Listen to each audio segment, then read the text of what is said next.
on number 25 North Texas. Our pregame coverage starts right here with Fletch and JR at 12:45, and John and Rich will have the kick around 2:45. In NFL news, Vikings quarterback J.J. McCarthy has a, quote, very, very small hairline fracture in his right hand, according to Coach Kevin O'Connell, and will not play in the team's Christmas Day game against Detroit. Rookie backup Max Brosmer, I'll give you $1 if you tell me where he went to school, John, will start, but for the Vikings have not ruled out McCarthy for playing in their final regular season game against Green Bay.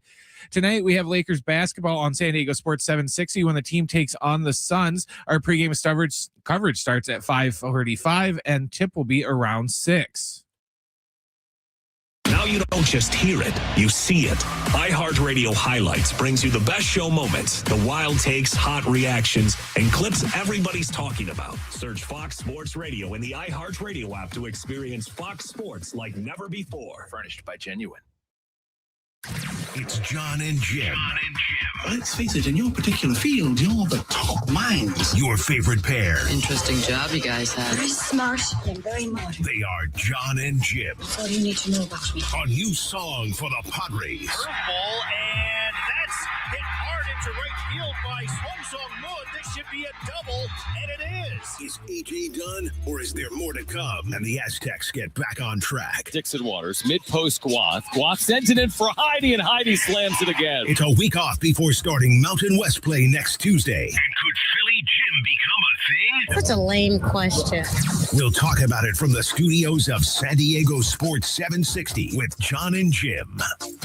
All right, San Diego and Southern California, what's going on? This is Jon and Jim, hour one of it on a Tuesday afternoon right before the holidays. We do want to wish everyone out there a happy and safe holiday season, a Merry Christmas if you are celebrating. And we're with you throughout the holiday season. And by we, I mean me and Brent.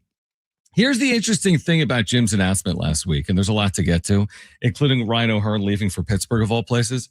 Here's the interesting thing, Brent, about Jim's announcement. And by the way, we will roast the hell out of him on Monday. His quote-unquote final show is coming up on Monday. You need to be here Monday for his roast. He talked to Ben Fadden about this. He's been making the media rounds.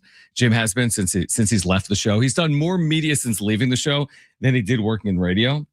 And I'm kidding. But I heard him say with Ben Fadden that he basically wanted it to be a roast of himself, which I'm all for. So we'll do that on Monday. But here's the interesting thing, and Brent, you'll appreciate this. So I see 45 minutes ago from Jim on social media. This was on X. He has two photos, and they're of like baking sheets with cookies on them. One is like a chocolate cookie, and the other is like a plain cookie, whatever, right? On baking sheets. And it says, quote unquote, what are you going to do since you're not doing the radio show anymore? Like what Aaron's saying. And he says, become a baker, I guess, right? It's a picture of these baking sheets. And so I just replied 2 seconds ago, right before the start of the show. I'm like, well, you could do the show since you're working until 12:29. Like if it's so slow in Pennsylvania with the snow and the rain and I've got nothing to do and I'm switching careers, dude, they're paying you until 12:29. You could do the show if you so desired. It's funny that you said that he's bored. He texted me earlier this morning, just a meme of somebody took like this Avengers trailer and they replaced like the house in front of it with Peter Griffin's house from Family Guy, and replaced with this baby with Stewie, and that was it. That was just it. He just randomly sent that. So he's like, okay, so he's in the midst of like this career change and location change. If you missed it Friday, he gave you the reasoning, which is completely understandable, that he has moved with his family and his wife, Erin, from San Diego to Philadelphia. So here's the one thing I do want to make sure we get this point across, that while Jim's final show is on 12:29, this show with me and Brent is going nowhere. In fact, there'll be a show literally the next day on 12:30. And then we'll be with you throughout 2026. I actually just signed a 3-year deal that kicks off in January of 2026. So, all that we ask of our listeners is if you've supported the show previously, please support it moving forward. And if you like the work that we're doing here, and I will have a co-host at some point, hopefully early in 2026. Stay tuned on that. That is a developing situation, but the show will remain. Sports Talk Radio here on San Diego Sports 760 is going to remain. Of course, you're going to hear us with Aztec games moving forward as well. So stay tuned is what I would say about 2026 and beyond. But yeah, Jim's final day is going to be a week from yesterday. We'll have We'll have a final show. It's like a 3-hour show because I think we have Monday Night Football next Monday, I think at 5:15. So we'll have some guests on hopefully next Monday as well. We'll roast Jim properly. We'll celebrate the holidays. We'll send him off. And then the next version of the show will begin on 12:30. And we'll have tons in store for you in 2026 as well. So like I said the other day, if you're interested in the job, iHeartRadio.com/careers. I'm only partially kidding. So here's where I wanted to start today. By the way, Lucky Sutton, San Diego State tailback, will join us coming up at 5 p.m. He made an announcement that he is returning for his senior season, which is a huge boost for the Aztecs football program in 2026. He's had a marvelous year. He's run for over 1,200 yards. He'll be the starting tailback in the New Mexico Bowl that you can hear right here on 760 that Brent just told you about in the update on Saturday afternoon. And he's going to be back in 2026. This was one of the big keys for the Aztecs this past year was all the retention, all the players that were back. Lucky Sutton, among a few players that have announced they will be back in 2026, but it bodes very well for Sean Lewis and San Diego State football fans. But I want to start with Ryan O'Hearn. And this was seemingly out of nowhere. I mean, here we are. Christmas holiday is just a couple of days away. And the Pittsburgh Pirates have been like trying to sign players over the course of the offseason, right? They're interested in this player. They're interested in that player. And they finally, I guess, kind of made a small splash today. By Pirate standards, it's probably a large splash. They spent $29 million. Have they ever spent $29 million in free agency? They just spent $29 million, 2-year deal with Ryan O'Hearn, the left-handed hitting corner DH bat that the Padres had in the second half of 2025. Like for the Pirates, that's a really significant deal. And for the Padres, we're left with one of the questions we had at the end of the regular season or the postseason and into the offseason. Even though a lot of the offseason conversation has been about pitching, we always go back to, well, remember how 2024 ended? They couldn't hit the last 2 games against the Dodgers. All right, maybe it was an aberration, right? Then you watch 2025 play out. They had no power all year long. Would they finish in home runs? 29th? 28th or 29th in home runs hit. It's not as simple as that. It's not like you have to lead baseball in homers, but there is a correlation between teams that slug and teams that win in the postseason. The Padres tried to overcome that. They couldn't. And then it was very glaring in game 3 because, again, they just could not hit in a decisive game. Now, Ryan O'Hearn was one of those guys that provided you a decent amount of slug in a corner position. I think the issue for Ryan O'Hearn is he's typically been a platoon player in his career that emerged as an everyday player in 2025. And I think the question moving forward is that the player that he's going to be? And were the Padres willing to commit $15 million a year to Ryan O'Hearn as an everyday player? And were they going to bat him against left-handed and right-handed pitching? And I guess for whatever reason, and maybe they've got some grand plan in effect, they thought that O'Hearn maybe was expendable, or maybe Pittsburgh overpaid for Ryan O'Hearn. I would say this, that just on its face, I do think it's a loss. I don't know how significant. I think you look at the total numbers last year for Ryan O'Hearn. He hit for power, and he hit both left-handed and right-handed pitching. And his numbers, I didn't even realize they were as good as they were in San Diego. Like, I thought the batting average was lower. He hit 276. He had a 736 OPS, which isn't overly significant because his OPS in Baltimore was 837. But you combine his year, and in 540 plate appearances, hit 17 home runs. Padres didn't have a lot of guys that, if given 600 plate appearances, were hitting 20 home runs last year. So I guess they're still seeking the first baseman of the future. I thought maybe it would be Ryan O'Hearn. I think by and large, Padres fans don't want it to be Luis Ariz, who's also a free agent. Maybe it's going to be a right-handed bat. But Ryan O'Hearn, 2 years, $29 million, Brent, to the Pittsburgh Pirates today. It kind of, especially the way you phrased it, it just kind of, with, that being a big splash for the Pirates, this is their Will Myers. They overpaid for somebody just so they can say they signed somebody, so they have another person that they can put on posters besides Paul Skeens. And it's almost like they've heard all off season, whether it's people throwing trade rumors around just to throw them around, or them hearing about how, oh yeah, Skeens hates it there and it's only a matter of time before he leaves and blah blah blah. Maybe this is going to be kind of how, remember, the Padres did that with Will Myers, partially because they needed somebody to put on like posters for the All-Star game that one year. But I kind of wonder if maybe this is their first step in saying, look, if we don't spend money and at least, try to compete, we're going to have this like unicorn of a pitcher and he's just going to walk right out the front door and we're never going to recover from this. I think he may regardless, no matter what they try to do. And maybe not. Maybe there'll be a path where the Pirates, I don't think there is a path. I don't think the Pirates are able to keep Paul Skeens. Maybe they can keep him for an extra year before he demands a trade along the way. I do think that's possible. And then to bring it back to how it impacts the Padres, the one thing I would say, and we credited them for re-signing Michael King. I really do. I think it's a significant retainment, so to speak, via free agency. And the moves that they've made here over the course of the offseason, some of them under the radar, some of them more topical, like Michael King. We still go back to this, that you might say, well, they got a very good core. And I say that. I think that Manny Machado, Fernando Tatis Jr., Jackson Merrill, you can throw Xander Bogaerts in there because he's part of their core, whether he's produced or not. I say they have a really nice core, but also some part of me in there is like, well, if you're just going to run it back, aren't you running it back with expected similar results? Because 2025 was not a good offensive year. Like, we can spin it any way we want, and we can say whatever you want. Sophomore slump for Jackson Merrill, who wasn't fully healthy, or Manny was on tired legs in the second half of the year, or Tatis is going to bounce back in 2026. All of this is possible. All of this is possible.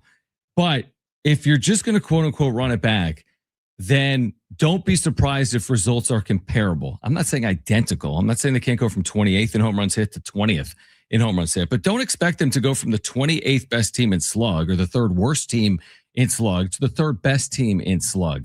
And is Ryan O'Hearn taking you from 28th to third with a full season? Of course he isn't, but they still need to answer the question. I think the point is this: they need to answer the question, what are they going to do at first? And do they have the money to accomplish it? Or are they going to kind of settle, figure it out over the course of, the start of spring training, give some guys opportunities via minor league invites? They're going to spend some money, I would think, at first /DH. Yes, they have. Again, have they been a little left-handed heavy? I think they've been left-handed heavy. So you could argue replace a left-handed bat with a right-handed bat. And it's still only December. We can get into some of the other names that are available via free agency on the other side, and we will. I just thought heading into the offseason, I thought it was much more likely Ryan O'Hearn would return than Michael King. Now, I'm not complaining about getting King as opposed to O'Hearn. If I had to choose one over the other, I'm choosing what the Padres have chosen. So maybe ultimately they did need to make a choice. I get it, different positions. But if you only have so much money, are you going to use your $15 million a year and put it on O'Hearn and not bring back Michael King at $25 a year? Or are you going to use your $25 million and use it on Michael King and not bring back Ryan O'Hearn for $10 or $15 million a year? And I completely understand what they did. The question now becomes, where do they go from here at a corner position? A very important position, especially for a team that needs to increase slug and power in 2025, or excuse me, in 2026. All right, so we'll react to that on the other side. What are some of the options? Lucky Sutton, San Diego State, outstanding tailback, local product right out of San Diego County. He'll join us coming up at 5 p.m. We're here until 5:45 because we have Lakers basketball tonight. Pre-game coverage will begin at 5:45, but we're just underway here until 6 p.m. Where do the Padres go after Ryan O'Hearn signs a 2-year deal with the Pittsburgh Pirates of all teams for $29 million? We'll give you some options on the other side. Here until 5:45 in Lakers basketball. This is Jon and Jim, San Diego Sports 760, live on the iHeartRadio app.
All right, San Diego Sports 760 has Lakers basketball tonight. They'll be on the road taking on the Phoenix Suns. I was just there. Whatever it's called, mortgagemutual.com matchup center, whatever. Pre-game coverage at 5:45 right here in your home for Lakers basketball in San Diego Sports 760. We will get into Aztec hoops. I tried making a comp between San Diego State basketball this year and what we could see out of Padres baseball next year. I'll explain that further coming up, maybe in about 15 minutes or so. Jon and Jim with you until 5:45 again in Lakers basketball. I want to thank Ben Fadden for putting this list together. So now that Ryan O'Hearn has left for Pittsburgh, 2 years, $29 million, if you missed that, here's a list of available free agent first basemen. And you got some journeyman and veteran guys at the tail ends of careers. So this list includes like Paul Goldschmidt, Reese Hoskins, Carlos Santana, who's been around for forever, Wilmer Flores, Ty France, who we love, Aztec for life, professional hitter, Dom Smith. And then, of course, there's this name, Luis Ariz. Now, again, this isn't personal, but Luis Ariz has very little value at a corner position for me, and I think probably for most major league teams as well, because, again, one of the prerequisites of playing a corner, and maybe one of the prerequisites in general right now in Major League Baseball, is you just have to have some amount of slug in your bat. Otherwise, you're expendable, unless you can actually hit 350. And there was a period of time where Luis Ariz was kind of proving people wrong or doing things unconventionally because he was hitting 30 points higher than anyone else in the sport. And when for your career you hit 317, and when you, for example, hit 354 in 2023, or 316 in 2022, or 321 in 2020, then again, it's a different conversation when you're getting on base 40% of the time. But the issue with Luis Ariz, and this is not a surprise for anyone, is that A, the batting average came down last year, and B, when his batting average comes down, he is not getting on base any other way. He's as big of a free swinger as there is in the sport. So his on-base percentage is going to be incredibly low. It's going to be very close to his batting average. And then his slug, it just doesn't make any sense for a slug where it is like in the mid to high 300s if you're playing first base, because that just doesn't equate, especially for a team like San Diego that isn't getting the power elsewhere. As good of a hitter as Manny Machado is, and he's a brilliant hitter, likely a first ballot Hall of Fame hitter, a guy that could reach 3,000 hits, could reach 500 home runs, but he'll never have a season in his major league career in all likelihood where he hits 40 home runs in one season. As good of a hitter as Jackson Merrill is, I love Merrill as a hitter. All fields, clutch, hits lefties and righties. He's not going to be a guy that's going to hit high 30s home runs consistently in his major league career. I think most people feel that way. I always thought Fernando Tatis Jr. was going to be that player. Unfortunately, he hasn't panned out to be that player. Is he a good hitter? Of course he's a good hitter. Nobody's discounting his ability or how good of a hitter he is. But, I mean, the problem is, like, if I had Dan Zimborski from Fangraphs on the show, he would tell me the best predictor of future success is what you did last year in the major leagues. And the issue for someone like Tatis is that last year he hit 25 home runs, and he hasn't hit more than 25 home runs in a season since 2021. 2021 in baseball terms is a lifetime ago. That's 5 years. Like, you had different presidents. Well, maybe the same, but I mean, you had different price of gas 5 years ago. Like 5 years in sports. Look at Phillip Rivers. 5 years is a long time. We credit Phillip Rivers, but we're not asking him right now to bring an NFL team to the postseason as a 44-year-old. Maybe you were asking him to do that as a 38-year-old. So listen, am I still high on Fernando Tatis Jr.? Yes, I am. I'm still hopeful. I don't know how confident, but I'm hopeful that a guy that's been more of an 800 OPS guy over the last 3 years can be a 900 OPS guy at some point in 2026 and moving forward. But again, we have to deal with the evidence that we have. And the evidence is this: Machado's not getting younger. Tatis hasn't had one of these out of the world type years since 2021. Bogarts isn't getting younger. We love Merrill as a hitter, but he's never hitting 40 home runs in a season. So why would you bring back Luis Ariz? You don't pair Luis Ariz with that combination of a lineup or hitters. It's a lineup that is capable of more than they showed in 2025. We all agree. but how much more can be squeezed out of them when you have forces working against them? What do you mean you have forces working against them? I'm talking about Machado's age and Bogart's age. And I'm talking about the lack of payroll flexibility as well. And, you have like a Gavin Sheets under contract. Is Sheets going to replicate what he did a year ago? So there's questions when it comes to the lineup. I like the way they're building this team too. I build it to Petco Park. I build it around pitching. I try to retain my, top flight starting pitching. I want to build around a strong bullpen. I think they've done that. I think you want to rely on speed, which to some extent they've done. So I get it. I'm not saying they have to be the fifth best power team in baseball. I don't think they do, but they kind of need to be a top half slug team or power team in baseball for me. Because if you're bottom half, it's just very wishful to think that you're actually going to make one of those runs that we're all hoping that they can make in a postseason coming up. So it's a long way of me saying that, maybe there's a flyer in there, maybe among those 6 or 7 names I gave you that Ben Fadden pointed out earlier today on social media, maybe someone in there is capable of putting together, a full season and hitting 25 plus home runs and helping you improve your offense in 2026. But I can pretty confidently say it's not Luis Ariz. And that's even if he has a better year, because he hit 292 last year. I think I have that right. Hit 292 with a 719 OPS. I mean, even if that went up to what he did the year before with San Diego, which is 744, I'm looking for more out of first base. I'm looking for 800 if I can get it out of first base. And the reason the margins are going to matter is because, again, there's no one else you're falling back on other than with hope that Fernando Tatis Jr. does that, or Jackson Merrill does that, or Manny Machado does that in 2026. All right, just getting started here. We do have, what's our giveaway today? Do we have any giveaway? No giveaway. There's your giveaway. Your giveaway is Happy Holidays from Jon and Jim on San Diego Sports 760. Lucky Sutton, Aztecs tailback, will join us coming up at 5 p.m. He's had a marvelous year. He announced on social media yesterday he'll be back for his senior season. He will join us live coming up at 5 p.m. We're here until 5:45. Lakers basketball this evening on San Diego Sports 760 in Phoenix. I'm going to make a Aztec basketball to San Diego Padres baseball comp on the other side involving 2026. So that is next. Don't go anywhere. Jon and Jim, San Diego Sports 760 and live on the iHeartRadio app.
This report is sponsored by Anderson Plumbing, Heating, and Air. The Aztec football team is getting ready for Saturday's New Mexico Bowl when they take on number 25 at North Texas. Our pregame coverage begins at 12:45. John and Rich will have the kick around 2:45. In NFL news, Vikings quarterback J.J. McCarthy has a, quote, very, very small hairline fracture in his right hand, according to Coach Kevin O'Connell, and will not play in the team's Christmas Day game against Detroit. Rookie backup Max Brosmer will start, but the Vikings have not ruled out McCarthy from playing in their final regular season game against Green Bay. Tonight, we have Lakers basketball in San Diego Sports 760 when the team takes on the Suns. Our pregame coverage starts at 5:45, and the tip is going to be a little after 6. Choosing the right home service company isn't just about fixing what's broken. It's about trusting who's in your home. That's why homeowners count on Anderson for friendly professional service that keeps everything running right. Visit AndersonPHA.com.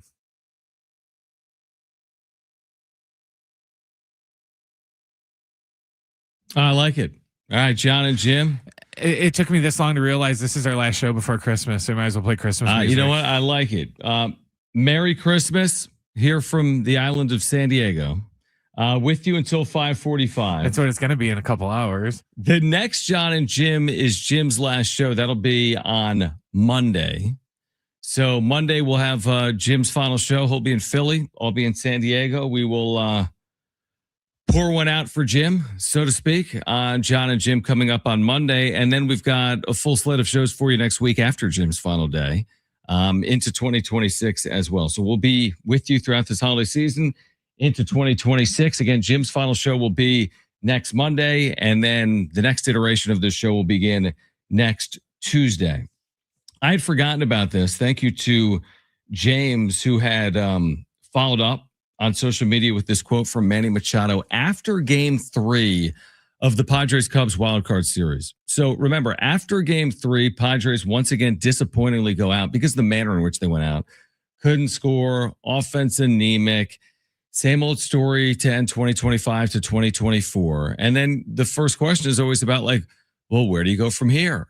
And what's the offseason going to look like? And there were a couple of really interesting things that Manny Machado said in the immediate aftermath of the season. This was from our former colleague, Marty Caswell, inside the clubhouse at Wrigley Field immediately following that Game 3 loss for Manny Machado. Manny, how confident are you that the organization will make the right changes to go ahead and make sure that you guys are in a better position for next season? I hope so. There's no better way than what we did this year with what we had. Cut payroll. And we do what we do. Hopefully we bring back O'Hearn, we bring back all the guys that need to be here. This team is ready. This team's ready. We fell short this year, but we're confident in the group that we have that we can go out there and repeat it every single year. So, I hope they continue to do that and listen to us and ultimately listen to the fans that want to bring championships to City San Diego. Two things that were interesting in that, and I remember talking about it in real time. Manny Machado specifically called out ownership and said we cut payroll. Now, they were over the tax threshold in 2025. They were one of 6 or 7 teams over the threshold. So it's hard to be overly critical of their spend, not to mention the fact that a lot of their spend is tied up in players like Manny Machado. But he said they cut payroll. I'd have to do the deeper dive at the payroll comparison between 2024 in 2025. My guess is, and someone correct me if I'm wrong, it was very similar. And by the way, our text line is open 70470, start it with the word team. At 70470, start it with the word team. Or you can call us, by the way, if you want to react to any of this. Now that it's more of a solo show, phone lines are always open. 877-767-4760. Again, 877-767-4760. So he kind of holds the organization accountable, even if it's not accurate or not in terms of their spend in 2025. And then the only player he specifically mentions, and correct me if I'm wrong, Brent, the only player he mentioned in there was Ryan O'Hearn. He didn't say Luis Ariz. He didn't say Michael King. He didn't say Dylan Cease. He didn't say Robert Suarez. The only player he mentioned in there was Ryan O'Hearn, which I think speaks to the importance of O'Hearn, not just on the team, but in the clubhouse, or not just on the field, but around the team. And again, we only saw him for 50 games. This was not the difference for the Padres in the second half. The reason they made the postseason was not Ryan O'Hearn. The reason that they stretched out to a third game was not Ryan O'Hearn. The difference in winning and losing a World Series is not Ryan O'Hearn. But is he a piece that helps you get where you want to go? I think is a fair and legitimate question. And why else would Manny Machado have said that? Like, why would you have mentioned by name Ryan O'Hearn if he was just a guy?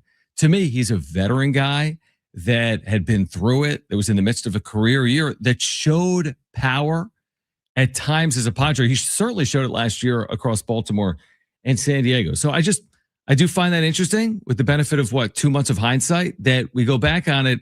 And I wonder what Manny Machado is thinking right now of the Padres offseason. Is he content with what they've done? Is he happy? Is he disappointed? I mean, up until Michael King, what had they done? Very little. They'd been very quiet. A number of the teams around baseball this year have been very quiet. I thought that the return of Michael King was not enough for everyone, but I think it was enough for a lot to say, okay, they're committed. They're going to once again be a playoff contender in 2026. Now, I made this point, Brent, on, I don't even know what it was, last week. All the days run into each other. It's like deja vu all over again or whatever, Groundhog's Day here. But I made the point that I think the Padres in 2026 have a chance to look a little bit like San Diego State men's basketball from 2025 into 26, this 25-26 season. The reason I say it is this, that I think the best for the Aztecs on the floor is still ahead with this unit that had a player like Reese Dixon Waters coming off a full year of injury, a player like Magoon Guath that came off a significant knee injury. I think we'll see the fruits of them, that pair, for example, in the second half of the year. I look at, and I think that's going to bode well for the Aztecs. And I think they're going to be a contender, obviously, as they're expected to be. But I think that will play out in the second half of 2026 in conference play. I think with the Padres, I think heading into the year, people are going to say, well, Michael King is back and Joe Musgrove is back. Well, therefore, the Padres are just immediately back. And this is what I would say, that give it a little bit of time. If you think Michael King from start 2 is going to be the guy going 6 2/3 innings, allowing 1 run or fewer, let him work himself back into health, even if he's fully healthy, because it takes time. He threw just 70 innings last year.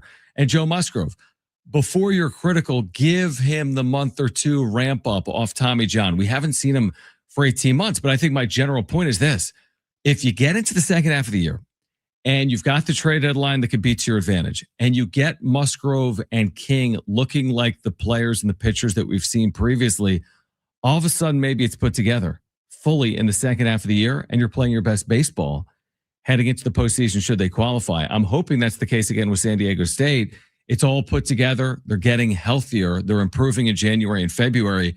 And again, with good fortune in play, maybe they'll find themselves in a position to contend in the Mountain West and potentially return to the NCAA tournament in 2026. But that's my one concern, that people are going to go into the season and say, well, I thought Michael King was going to throw 180 innings. Well, hold on. He threw 70 last year.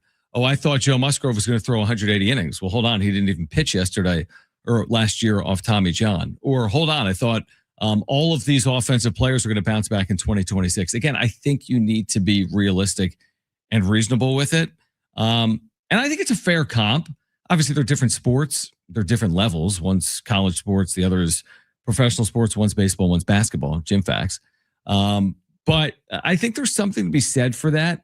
And not to say that the Padres can treat the regular season like the Dodgers do. Like, I feel like the Dodgers treat regular seasons like it's almost like an exhibition. Oh, let's try this. Let's put this player on the IL. We can give this guy 45 days off. Let's give these guys, blows throughout the course of the season. The Padres are not in a position to do that. But with all that being said, it doesn't mean they have no margin. It's not like come April 1st, if they beat the Giants or lose to the Giants, this can be the difference between making or missing the postseason. I mean, any one game could be the difference between making and missing the postseason. But my point is this, with the additional wildcard teams in baseball, hang around, play your best baseball in the second half of the year, get the best of King and Musgrove late, use the trade deadline to your advantage. And the more times you get into the postseason, at some point, you're going to break through. That's my theory on it. Doesn't mean I'm right. It's just a theory that at some point they'll break through. And we'll see if that's the case or not in 2026. But again, I mean, some of me is optimistic about the Padres heading into 2026. Some of me is also a little pessimistic because I do recognize that they had some faults in 2025 that haven't fully been addressed. But I also recognize it's only December. and Preller's offseason isn't over. And I also recognize that you can make additions over the course of the season, specifically at the trade deadline. And that's been really the MO of the Padres over the last handful of years under AJ Preller. So we're going to react to it all. If you want to get your text in, 70470, start your message with the word team. Again, 70470, start it with the word team. You can also call us 877-767-4760 if you want to weigh in. That's 877-767-4760 if you want to weigh in. Lakers basketball coming up at 5:45 here tonight. I do want to get into more of the Aztecs who lost this weekend in Phoenix against the number one team in the nation, bounced back against a Division III opponent yesterday in a blowout win. San Diego State, not at the halfway point, but turning the page from the non-conference to the conference, and a look ahead for the Aztecs on the other side. Plus, we'll get into the NFL. Lucky Sutton, San Diego State, outstanding tailback, will join us coming up at 5 p.m. This is Jon and Jim, San Diego Sports 760, and live on the iHeartRadio app.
All right, Merry Christmas. Happy holidays to all of us from ours to yours. Jon and Jim, San Diego Sports 760.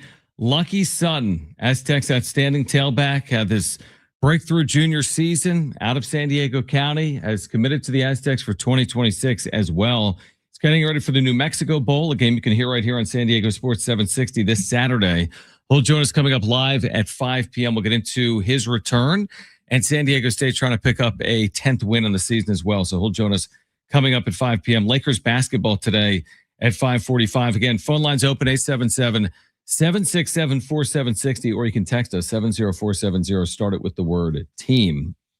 All right, so I want to switch gears to the Aztecs men's basketball team for a moment because we haven't caught up since Saturday when the Aztecs played in Phoenix against the number one team in the country, Arizona. And by the way, I thought Dave Velasquez postgame Saturday, and I know the Aztecs have played since Saturday, but I thought Dave Velasquez, longtime assistant to Brian Dutcher and just at San Diego State, I thought he was really transparent and insightful about where the Aztecs are right now, turning the page to conference play, which begins a week from today on the road against San Jose State. If you missed that conversation, we'll actually have it for you coming up at 5:30, so a little later during today's show. But this is what I would say about the game against number one Arizona, because I was there in person. I see the reaction on social media and elsewhere. And it's hard because it's a results-based business. And even Dave Velasquez said this postgame, like they're not in the business of moral victories. And they clearly didn't play anywhere near well enough in the second half of the game. Like, I'm not here to tell you, well, if they had an extra offensive rebound, they're going to win. Or if they got a better whistle, they're going to win. That's not the point of what I'm about to say. The point of what I'm going to say is they're taking strides defensively that I think will pay off. That's my general point. And you might say, but Jon, they only shot 26%. But Jon, they scored just 45 points. But Jon, they lost by 20 points to Arizona. But listeners, but Aztec fans, they're improving defensively, which is how they're going to get where they want to get. It is as simple as that. Now, were they beaten badly on the glass against Arizona? Yeah. Arizona is an elite rebounding team. They're just an elite team in general at both ends of the floor. And Arizona dominated on the glass. But again, I get it. It's not a 20-minute game. For 20 minutes, San Diego State looked the part. And I'm talking about defensively. I thought defensively they looked the part. For the game, Arizona, which was shooting 53% as a team and scoring 90 points per game, shot 38% in Phoenix, which is a de facto home game for the Wildcats. So, and then you might say, well, it's same old offense, but it hasn't really been the same old offense. The only times this year you've seen the Aztecs offense struggle has been in two halves. Michigan second half, Arizona second half. So in 11 games, and I don't have it in front of me, I probably should. Like, I'll look at some of these metrics. Like, you look at San Diego State offensively, this is still like a top 60-ish offense out of 360 teams. So the offense has been good. I'm not telling you it's the greatest offense in mankind. I'm not telling you it's 2020 with Malachi Flynn and they went 30-2. I'm just telling you the offense really hasn't been the issue. The issue has been, in my opinion, that their defense hasn't been the same caliber as it's been over the better part of the last 8 years. But here's what I'm telling you, that it is improving, because now I look at defensive efficiency at something like KenPom, and I told you probably 10 days ago, they're in the 60s. They're in the 70s defensively. Well, all of a sudden you look up, they're 43rd. So they're improving defensively. And I think that if that continues, and again, you're getting into conference play, no longer you play number one and number two. Now, to get where you want to go, if you get to the NCAA tournament, you're playing teams of the ilk and the caliber of the Arizonas and the Michigans. So that's a conversation maybe for another day if they're fortunate enough to play well and make the NCAA tournament. But if we look up in a month and all of a sudden they go from the 43rd most efficient defense to the 23rd most efficient defense, now I think we're cooking with something where you couple an improved offense with an improving defense, and all of a sudden you can rattle off some wins. And that's where I think they are overall. Yesterday, there's no point in taking anything away from the result. Of course, they were going to beat a Division III opponent that they played yesterday. The only question was, what would the margin be? The point I really liked from Brian Dutcher postgame was, 2 points. He said, I didn't want to take a step back in terms of some of the progress that we've been making over the last month. And I liked that we were selfless, not selfish. And if you were watching this game, it was locally televised. If you were listening to this game or you attended this game, there were about 10,000 people there on a Monday afternoon. then you saw a team that was completely unselfish. I mean, everyone was involved. The guards distributing to the forwards, 5 different forwards in double figures, 6 players overall in double figures. So it's not about the opponent. It's about the play of San Diego State specifically. And you saw both ends of the spectrum from an opponent perspective. Arizona is the best team in America, could win the national championship. If not, Michigan might be the best team in America and they could win the national championship. We get it. It's a funky tournament. Someone else could win the tournament as well. There's great teams, the Iowa States, the Dukes. There's great teams. Or you could have a Cinderella. You never know. But yeah, I get it. Arizona's number one. The game before that was Air Force, right? A bottom dwelling team in the Mountain West. And then the game after Arizona is a Division III opponent, the only time San Diego State won't play a Division I team this year. That's not my point. My point is watch the team with your own 2 eyes. And are you seeing improvement? And it's hard to disagree with what Brian Dutcher is saying. Now, do you want them to be further along than they are? Yeah, I get it. There were high expectations for the team. There were very high expectations for the team. So that's understandable. I completely understand if people were hoping that the record would be better than 7-4 at this, breaking point between non-conference play and conference play. But listen, there's still 2/3 of their season in front of them. And while I know a lot of people have written off the Aztecs as an at-large possibility, I think it's too early to do that. I really do. Now, am I biased? Yes. But I've watched this sport a very long time, and you could be 2 good wins away from all of a sudden being back in the at-large conversation. That's what it is to me. It's like you go beat Utah State. Oh, wow.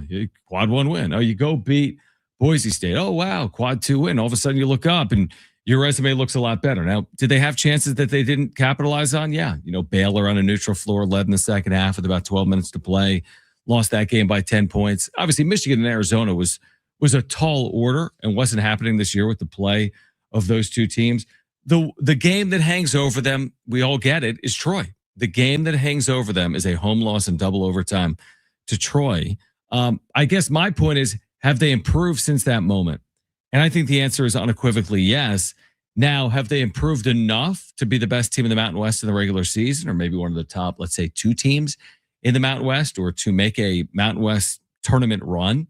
Well, that remains to be seen. It'll play out over the course of the next 10 weeks, roughly from, the 1st of January or the end of December until the middle of March. But we don't know. So I just feel like it's always unfair when people pretend as if they've read the whole book and you've only read like 3 chapters and it's an 18-chapter book. We don't know. And I'm just telling you, in watching them game in and game out, I'm seeing the improvement firsthand. Can they continue to make that improvement? And I think there's reasons to believe they can. Again, Magoon Guath getting healthier, back into game shape. You're seeing that right now. Reese Dixon Waters coming off the foot. We're going to see more, obviously, consistency from a player like Miles Byrd in the second half of the year. I think the freshmen will improve in the second half of the year, and they've gotten great contributions from LZ Harrington and Tay Simmons this year. I think Simmons has really come along recently. And of course, LZ Harrington came along right at the start of the season for Brian Dutcher. So I guess my point is, not all hope is lost. There are reasons for optimism. Were you hoping that it'd be better than 7-4 right now? Were you hoping they'd have more of an at-large resume? Of course, Aztec fans were. But I still feel as if there's a lot to play for in the second half of the year. It's not even the second half of the year. It's the final 70% of the year that will get underway December 30th up in Northern California against San Jose State. The type of game that can be tricky, but if you get past, all of a sudden you can build some momentum because you're coming back home to play Boise State on the 3rd of January. All right, we're going to get to hour 2 of Jon and Jim. On the other side, we'll get into a busy weekend in the NFL, plus all the outrage over the group of 5 in the college football playoff. Is it deserved or not? Plus, Lucky Sutton, San Diego State outstanding tailback, a San Diegan who is committed to the Aztecs for 2026. He announced he's coming back for a final senior season. He will join us live at 5 p.m. We'll get into what went into his return, plus the New Mexico Bowl, which is coming up on Saturday from Albuquerque. But hour 2 of Jon and Jim on San Diego Sports 760 and live on the iHeartRadio app is next.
This report is furnished by Genuine.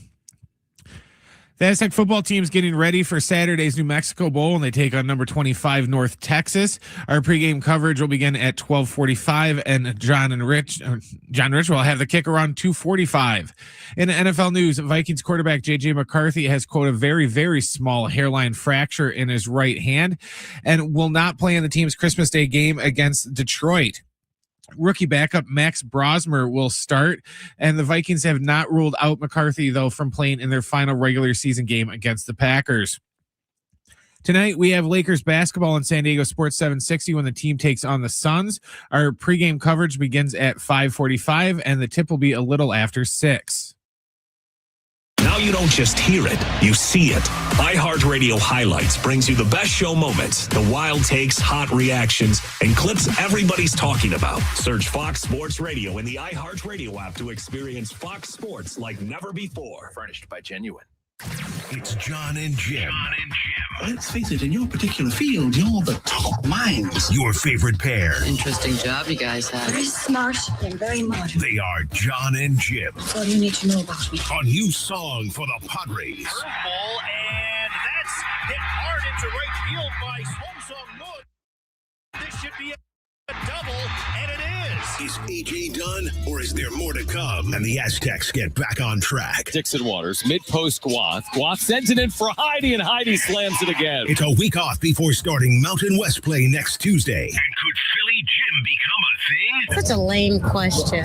We'll talk about it from the studios of San Diego Sports 760 with Jon and Jim. All right, San Diego and Southern California, what's going on? This is hour 2 of Jon and Jim. Lucky Sutton, Aztec tailback, getting ready for the New Mexico Bowl, will join us live at 5 p.m. Lakers basketball tonight at 5:45 from Phoenix, Arizona, Valley of the Sun. That's coming up at 5:45. So with you until 5:45. A couple of things that I wanted to get to here this hour. Jon and Jim, but just with Jon. Jim's final show, by the way, will be a week from yesterday. So this upcoming Monday on the 29th, we've decided without really fully connecting that it will be a Jim roast, which has basically been the premise of the show. Like, the show's been around for 4 years. By and large, has basically been a roast of Jim. I don't know if he's like that. I give him a lot of credit for that, because that's not everyone's personality that they're willing to play that role. Jim has played it well. Now I kind of think it's who Jim is. I think it's kind of easy to roast Jim from my seat, at least, but he has filled that role well, and I think he's willing to fill it one more time, Brent, coming up next Monday in the Jim Russell roast. It's probably a good thing we don't have 4 hours. Yeah, you're saying 3:15 is enough for that? Well, it'll be enough for him. Yeah, is what I'm saying. I know. I kind of wish we had 5 for hours. us. Yeah, I was gonna say us. It'll be plenty of time. For him, he'll probably be like, "God, what did I just agree to?" So make sure to be here Monday, because again, today we're here until 5:45. Then we're off because it's Christmas Eve, Christmas Day, day after Christmas. These are like holidays at iHeart, and just holidays. And then we're back next week. Jim will be here Monday, and then we've got sports talk for you, all throughout the holiday season into 2026 and beyond. So make sure to be with us right here on Jon and Jim and San Diego Sports 760. We just joked about something off air I had forgotten about. There's a couple of things I wanted to get to that, again, because we've had a herky-jerky schedule and because I've been traveling, there's some things we've missed. One of the things that happened this weekend, and we'll get into the NFL and what's to come, including Bears-Niners, by the way. I didn't realize this, and this is for 5 minutes from now or maybe even 10 minutes, Brent. But if the Niners now win out, we knew they're the 1 seed, but they don't have to go anywhere in the postseason, including if they win in the postseason, the Super Bowl is at Levi's Stadium. So now it's not easy. Bears-Seahawks to me is not easy at all. But is the Bears game in Chicago or in San Francisco? Are they home for both of their last 2 games? I think so. So they don't have to go anywhere potentially through the Super Bowl if everything works perfectly. So we'll get into that coming up in a few moments. But we spent some time last week talking about a name, talking about a first base option, Munetaka Murakami, who was an Asian slugger out of Japan that was posted. And initially when he was posted, we heard all the big names. Like, you heard about all the heavy hitters across baseball that might have intrigue. Then we heard in the last few days, and this might have been accurate with the benefit of hindsight, that the market had softened. And then we found out not only had it softened, he signed with the Chicago White Sox. So Munetaka Murakami, who I thought was going to like the Yankees or the Dodgers or the Red Sox as recently as like a month ago when he was posted, ends up with the Chicago White Sox. And to your point, we joked about this off air. Did he think he was signing with the Cubs? Is he he's went to the Chicago White Sox, who have been irrelevant since winning a World Series, whenever that was, 20 years ago. He's on the Chicago White Sox. What were the terms of the deal? Do you remember the terms? I'll look them up. I don't remember what it was, but yeah, I joked that nobody told him that Chicago has two teams. He's just like, oh, Chicago, the Cubs, they're really good. Like, I don't understand. The White Sox have always been this organization, maybe a little bit like Rockies-esque for me, even Twins-esque. I think more Rockies-esque, where sometimes you look up, you're like, why did you sign Chris Bryant? Like, wait, you had money? The White Sox said the deal, okay, 2 years, 34. But think about this. Padres miss out on O'Hearn 2 for 29. They miss out on Murakami, now a guy that has maybe one hit. Like maybe he's just going to be a swing and miss guy that's going to run into some balls. But 2 years, $34 million. He had 265 home runs in 1,000 games in Japan, but also struck out over 1,000 times in Japan. So 2 years, $34 million. I don't think we ever hear from Murakami again. I mean, are the White Sox going to be relevant because he's there the next 2 years? No. Right? So anyway, they get their first baseman. I guess they get a middle of the order bat in Murakami. Now he's a left-handed bat. So he's another one of these guys that's a left-handed bat. Maybe the Padres are seeking that true right-handed slugger to slot into their lineup. Or maybe they didn't have the money for an O'Hearn or a Murakami after committing resources, funds, dollars, whatever you want to call it, to Michael King. I mean, it's all the same money. You might say, well, hold on. I mean, Michael King doesn't help your lineup. But yeah, the $25 million is $25 million per year. So it's impactful for the Padres. But yeah, I was very surprised by it. I wasn't expecting some crazy deal because we had heard that the market had softened, but I was expecting he would end up with a relevant franchise. There's a few of these teams that just, you fall out of bed and they got no business. You know, they have no shot. A few of these franchises have no shot over 162. I would put the White Sox in that conversation. And again, every once in a while, they make these curious moves. You're like, what are they doing? But you have to be very careful because even signing one player and people get excited about it. And then you look up 60 days into the season and a team's still 20-40. Like it's not overly relevant to make one addition to a team. All right, phone lines are open. We're going to get into this past week in the NFL, what's to come, the final 2 weeks of the regular season as well. There's so many good storylines coming out of week 16. But 877-767-4760. That's 877-767-4760. Ross, you're on with Jon and Jim. Thanks for calling in and happy holidays. Nice. Happy holidays, Johnny. First of all, big fan of the wrap-up show. I'm really glad you guys are continuing that on next year. Appreciate you, man. Thank you. But just a couple things on the Padres. First things first, obviously after the re-signing of Michael King, I feel like a big concern of mine has kind of shifted to the sort of right-handed power options we have going in the lineup right now. I think lefty-wise, we're pretty set. We got our right-handed names, but I'm thinking a guy like Kazuma Okamoto kind of to give us some more right-handed power. I feel like last year we kind of struggled against left-handers, so I think it would be a pretty good. So is he being posted? What's his deal right now? I'm sorry, Ross, to cut you. He's posted right now. Is he a free agent? Yeah, he's posted until I believe early January he can sign. Okay. And I'm just, I've done the cursory glance at him. You could stay here for one more. I mean, he looks like he's been a true power hitter, but he's also not a pup. Is he? He's going to be 30. And I'm just looking, 37 home runs. No. Do I have that right? 27 home runs in 2024, 41 in 2023. Yeah, it's an intriguing name because maybe it's one of these guys. How much money is he going to get? If Murakami got 34, is he getting more than that? Is he getting less than that? I can't imagine he'd get more than that considering Murakami was supposed to be a lot more than that. So, all right, good name. Thank you, Ross, for listening. I mean, it's intriguing. I mean, I think when you're AJ Preller, who's always unconventional and always creative, and now you're looking at the overseas market, and can you stumble into a guy that's hit 300 career home runs, that has played in the Nippon Professional Baseball League, which is higher than the KBO. Like the addition they made out of the KBO, Sung Moon Song. Have we talked about him here? I think we did on Friday or Thursday. I'll believe it when I see it. Here's a guy that's 29 that had a couple of really nice years in the KBO, but the KBO is not always translated historically to Major League Baseball. All right.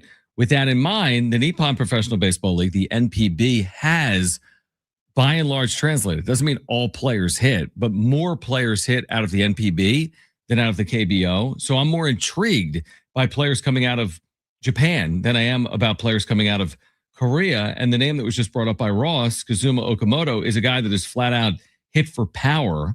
And not only is he hit for power, he's been a guy, I'm just looking, he hits for average and he gets on base. I mean, just that combination of power, on base percentage, his career numbers, he's a career 856 hitter and his on base percentage is 355 in his career, which is good for his slugger. So yeah, I'm intrigued. And to his point, like, listen, if the White Sox just gave this slugger $34 million and he was the, more sought after player, maybe this player comes over for less than that. So that's an interesting name. I am at this point a little bit convinced that the Padres are looking for a right-handed bat, right? A right-handed corner bat that can provide power. And maybe that is what they're looking for right now in the offseason, because again, they've passed on a couple of left-handed options, and we said so often last year on Jon and Jim, they're too lefty heavy. So you need to be a little more balanced potentially moving forward, and maybe that goes a long way. I mean, shoot, even the addition, I think, of Sung Moon Song, they had another left-handed hitter. Now he's more of I think he's a depth piece. I really do. I don't see him stepping in and playing every day. Where would he even play every day? He's certainly not playing first base for me every day. But Johnny hit 26 home runs last year. But guys, he did it in the KBO. If you hit 26 home runs last year in the KBO, you ain't touching 26 home runs in the major leagues. There's an adjustment period. I'm not convinced he's Ha-Seong Kim.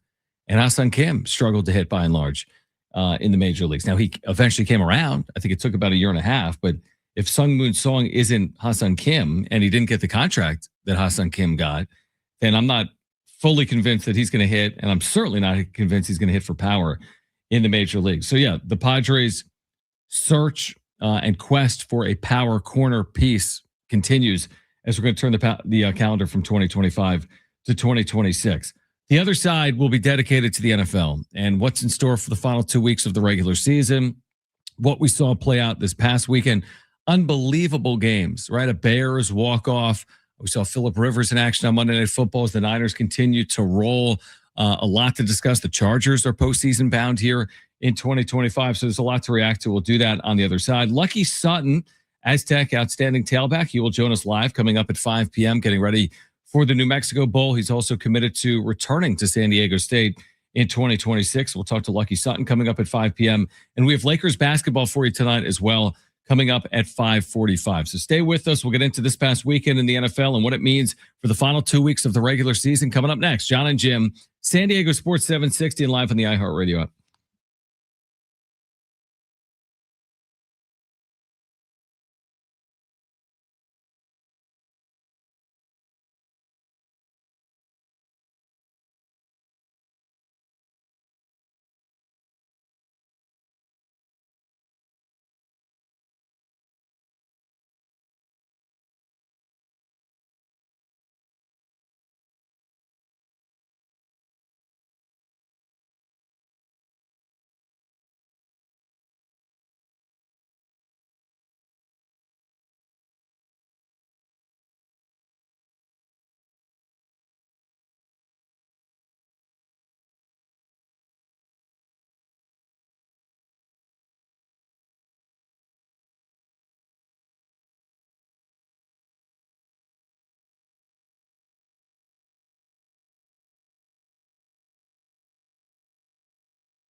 All right, John and Jim.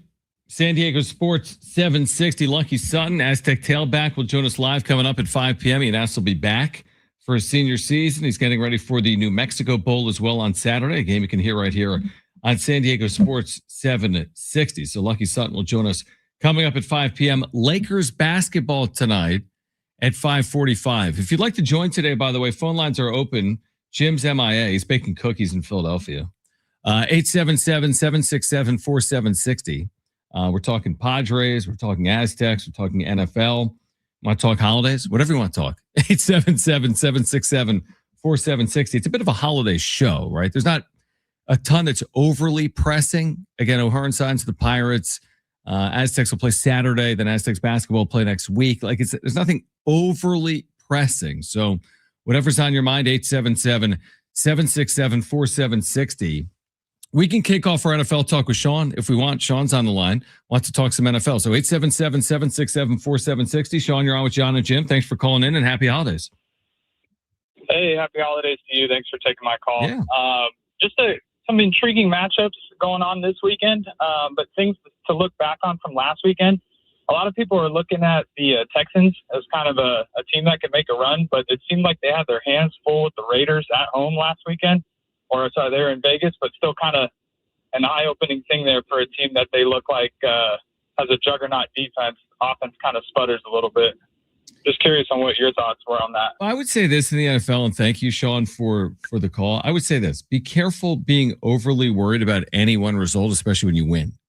You know, and they play so many games now, the 17 games, and you see some wonky scores out there, and sometimes like, how did this team lose to this team? And yes, the Raiders are awful. End result is a win, and Houston's won how many games in a row now? Like, they are scorching hot, whatever number of games they've won. Now, I don't know if I would put them in the if there's a list of 2 teams to get to the Super Bowl out of the AFC, they're probably not on my list, right? But you look up, and what are they? They're 10-5. No, they're definitely not on my list because even right now they're a game back of Jacksonville. If I'm picking 2 teams out of the AFC right now, the teams I'm picking are New England and Buffalo, same division. Is that fair?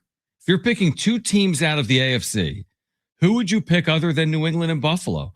I'm with you, Houston. All right, they're scorching hot. They've won 7 consecutive games. Are you picking them to reach the Super Bowl? Let's be honest. I don't think so.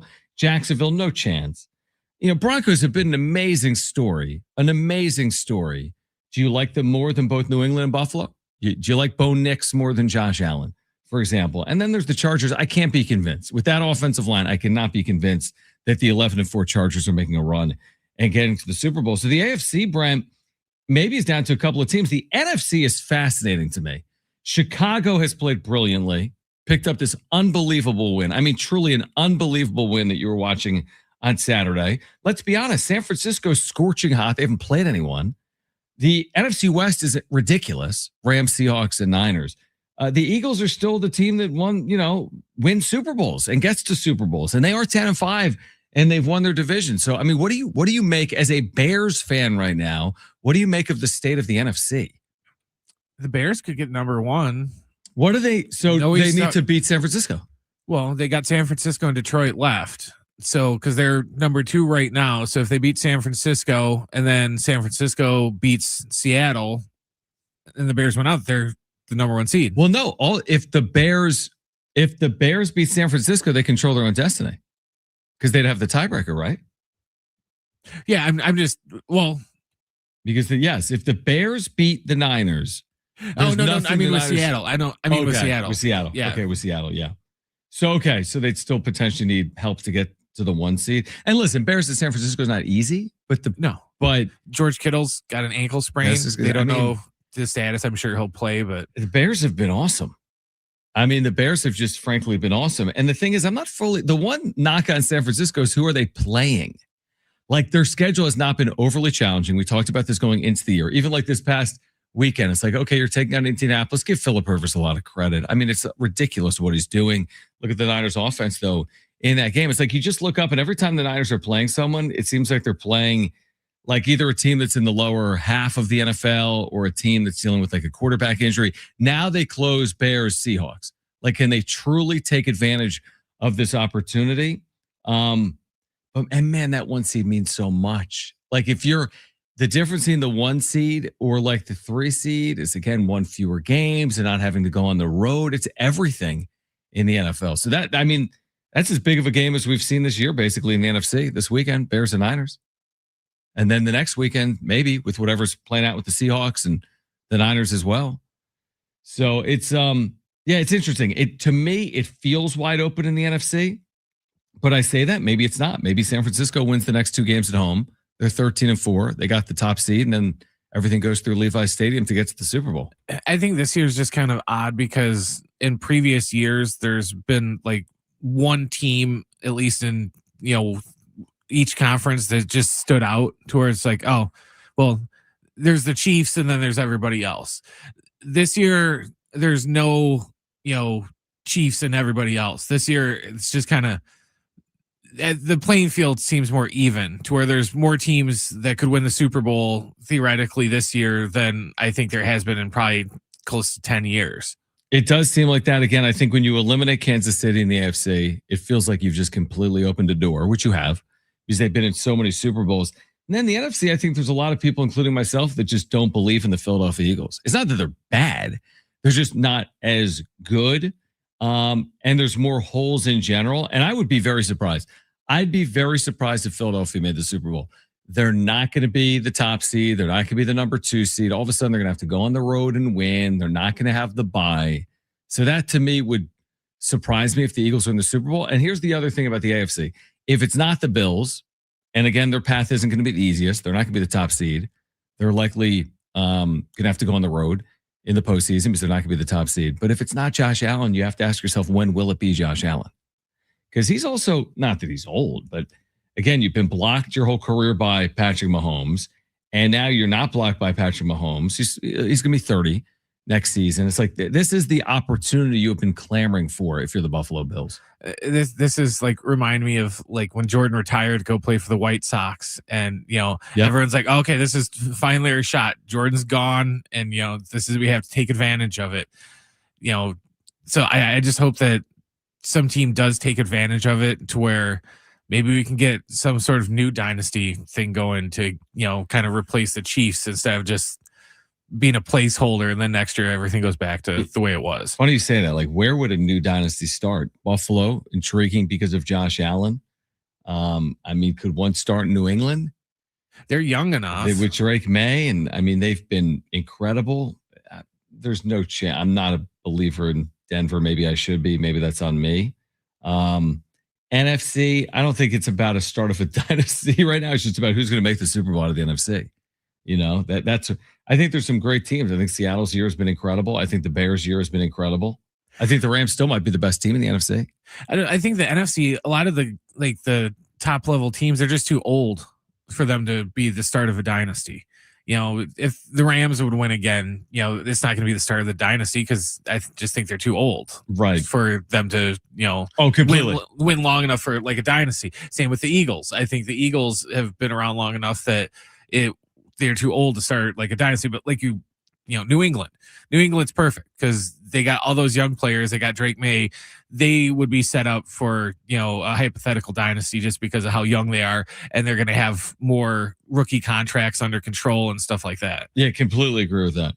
All right. I do want to switch gears to the college football playoff in the first round on the other side and what it tells me about Group of 5 football in the postseason moving forward. Also, we'll get to the wrap at 4 p.m. Lucky Sutton will join us live coming up at 5 p.m. Aztecs tailback out of San Diego County. We've got Lakers basketball tonight at 5:45. Stay with us, Jon and Jim, San Diego Sports 760, live on the iHeartRadio app.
The support is furnished by Genuine. The Aztec football team's getting ready for their bowl game in New Mexico on Saturday when they take on number 25 North Texas. Our pregame coverage begins at 12:45. John and Rich will have the kick around 2:45. In NFL news, Vikings quarterback JJ McCarthy has, quote, a very, very small hairline fracture in his right hand, according to Coach Kevin O'Connell, and will not play in the team's Christmas Day game against Detroit. Rookie backup Max Brosmer will start, but the Vikings have not ruled out McCarthy from playing in their final regular season game against Green Bay. Tonight, we have Lakers basketball on San Diego Sports 760 when the team takes on the Suns. Our pregame coverage starts at 5:45. And the tip will be a little after 6.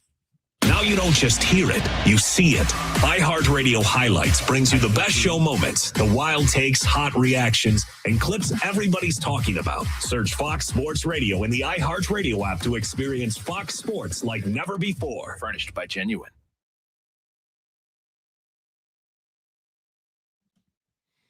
All right, happy holidays. Jon and Jim, San Diego Sports 760 with you until 5:45. Lakers Suns pregame coverage beginning at 5:45. Dave Velasquez, longtime San Diego State men's basketball assistant, I thought was really transparent, and you're going to learn a lot if you missed him postgame Saturday after the Aztecs played number 1 Arizona in Phoenix. You'll hear that conversation coming up at 5:30, and Lucky Sutton, Aztec tailback, will join us coming up at 5 p.m. We'll get into the New Mexico Bowl and his return. He announced on social media yesterday he will return for his senior season. I need to have a conversation about the college football playoff. I need to have a big boy conversation about it, and I can't do that with Jim because Jim wants no part of this conversation, so I can have this conversation without him. So here is the issue. Here's the issue at hand. And if you followed this at all on social media, it is such a weird conversation because you've got this playoff with 12 teams, and this year 2 teams that were in it were out of the group of 5. It was a unique situation. By the way, they've already prevented it from happening again. They've guaranteed the Power 4 champions access in 2026, whatever.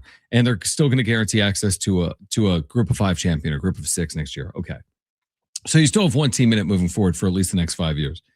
There's all this outcry from media members specifically, like big boy media members at like Fox and ESPN, the Joel Klatz of the world, like, it's bad for I feel bad for JMU and they don't deserve this.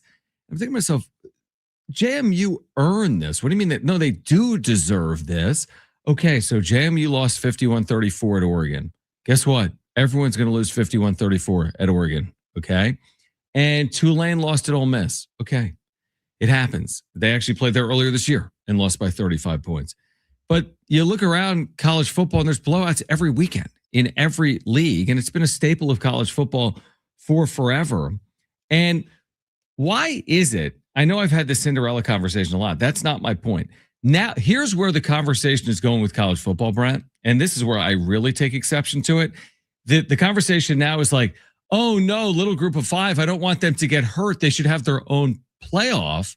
Yet everyone in the transfer portal is like, USF quarterback, I want him at Ohio State, and San Diego State linebacker, I want him at Clemson. So the players individually can move up, but collectively as a team, like, oh no, we can't see a group of 5 team playing a Power 5 team. Something bad could happen to them. In college basketball, I get it. Different game. Completely different game. In college basketball, though, you know the last time a team won the NCAA tournament that was outside of like a power league? It's been forever. Yet nobody says the non-power leagues should go have their own little tournament. Nobody says put the Mountain West and the American and the NEC and the MAC. Nobody says let the top 5 or 6 leagues play their own 32-team tournament and take the other 20 leagues and play your own 32-team tournament, even though none of any program outside of a power league has won since UNLV in 1990. Now, Gonzaga got close.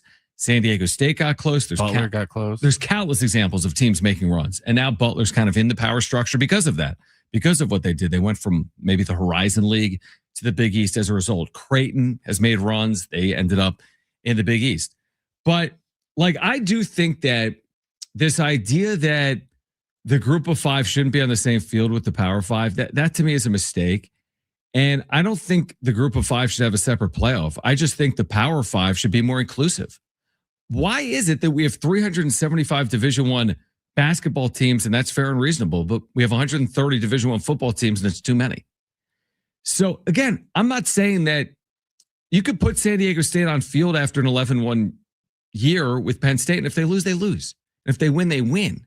Same thing with Boise State or whomever else, the Tulanes of the world and the Memphises of the world. I'm not telling you that there's some inevitability or guarantee that these teams are going to win, but I will say this. If this format continues and you give a group of 5 team an opportunity each and every year in the postseason for the next 10 or 20 years, someone is going to take advantage of the opportunity. The reason we don't see it, and there's this narrative like the group of 5 can't compete on the same field as the Power 5. And I'm thinking to myself like, well, Boise State, Oklahoma, App State, Michigan. I mean, there's a zillion modern examples. I mean, there's all kind. Tulane beat USC in a New Year's Six game recently. There's 3 or 4 examples. Memphis, I think, beat Penn State in a New Year's Six game. So there's so many examples. Why is it that everyone is trying to keep the group of 5 away from the Power 4? What's the fear? You just said it. It's fear. They're afraid that they might lose to one of these teams. Or is it access? They'd rather have 8-4, Penn State or 8-4 Missouri in over the last, the only G5 team being in. Yeah, I think they're afraid that they're going to get beat by one of these smaller schools, and they sit there and spend so much time just punching down on them, saying that, they're too small and they're too weak and you can't hang and you don't belong here. And they can't sit there and run their mouth like that and say all that stuff and then lose to one of those teams. They're going to look like an ass if they do that. And, the thing that pisses me off about this whole scenario is, you guys invited them. My whole analogy is this would be like if I was throwing a New Year's Eve party and I didn't want Jim to show up to the party, but I invited him anyways. So Jim shows up to the party because I invited him. And now as soon as he walks in the door, I'm just mean mugging him and I'm giving him attitude and I'm pissed off that he's there. And it's just like, well, if I didn't want Jim there, why did I invite him? And that's the way I feel with a lot of these non-Power 5 schools is if you didn't want us here, then why are you inviting us? It's like you're inviting us to the party. And then when you show up to accept your invitation, now you're pissed off that we're here. If you don't want us here, then don't invite us. Yeah, I just, I would say this as well. Like, couple of things. Like, the structure right now, like, what is it about? Why is Wake Forest? Like, let's just throw out some examples. Why is Wake Forest a power program, but Boise State isn't? Because if you gave Boise State the resources that Wake Forest has, as in Wake Forest just makes more on TV, wouldn't Boise State run circles historically around Wake Forest? If you gave San Diego State UCLA money, wouldn't San Diego State be so much better historically than UCLA? It's like UCLA has mismanaged all the money and like kind of fallen forward or like failed forward. You know what I mean? So to me, like a lot of this is grandfathered in. Like I look around the country and I'm thinking to myself that if you redid it right now, if you redid the Power and Group of 5 structure, you'd make a ton of changes to it. But because Purdue is in the Big Ten, they're just in the Big Ten, as if Purdue has earned the right to be in the Big Ten, or like Rutgers has earned the right to be in the Big Ten. It's like if you gave the opportunity to Memphis, I could argue they take more advantage of it than Rutgers. Or if you gave the opportunity to San Diego State, I'd argue that they would take advantage of it more than Northwestern or whomever else. And this won't happen, but if it did to where they were like, oh, well, you guys can have your own little tournament and have your own champion amongst yourselves, I would just get all the non-Power 5 schools and be like, we're not playing them anymore. When Alabama wants us to take a check to come down there and get our asses kicked just because they're too afraid to play a legit, school, then we're just going to tell them no. And then they can go in there and have to actually schedule a non-conference schedule instead of, playing Citadel in week 12 every year and stuff like that. That goes back to the fear thing. Why is schools like Alabama scheduling FCS schools? Because they just want to go in there and kick their butt, and they're too afraid that if they would schedule a Northwestern or one of these other schools that isn't very good but is an actual Power 5 school, that they'll lose. Yeah, it's an interesting conversation. Again, I'm just not in favor of the idea of the group of five having their own playoff. Like, it's Division Yeah, I'm One not either. FBS football. So why are we creating this line? That'd be like saying, like, you know what, the AFC South is never good, which is like historically true, or like the NFC South is never good. Therefore, their path to the Super Bowl is harder, or not. Not it doesn't even exist. I get it; it's different, professional and college, but for whatever reason, man, this clamoring, this narrative that the group of five does not belong in the same field as the Power Five drives me up a wall. All right, we'll get to Is That Good? The best and worst of the sports weekend on the other side. The wrap is coming up. We're going to hear from Lucky Sutton. Aztec tailback will join us live coming up at 5 p.m. Lakers basketball tonight with pregame coverage beginning at 5:45. This is Jon and Jim, San Diego Sports 760 and live on the iHeartRadio app.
All right, Jon and Jim, San Diego Sports 760 live on the iHeartRadio app. Text line open 70470. Start it with the word team, or you can call us 877-767-4760. Lucky Sutton is going to join the show live at 5 p.m. Aztec tailback, coming off a terrific regular season, getting ready for the New Mexico Bowl. He will join us coming up at 5 p.m. Lakers basketball at 5:45. Lakers and Suns pregame coverage at 5:45. Before we get to Is That Good, I don't even know if we're going to get to Is That Good right now. I did see a story that I found to be interesting out of the NBA today, and it's about tanking. This is a conversation that's been around the league for 20 years. This idea of tanking is kind of like, I don't know, like been a wide casted shadow over the league, like a little bit of a dark cloud over the league. Because you think about the league over the last 20 years, like there's been these like random like scandals. And this year you had like the gambling probe situation, and tanking has always been a story because everyone wants to end up with like a top 3 pick and someone that can change their franchise for the next 10 plus years. So today we learned that the NBA is like beginning a process of potentially trying to combat tanking. And some of the things they're looking into is you can no longer have a team drafting in the top 4 2 years in a row is one of the ideas.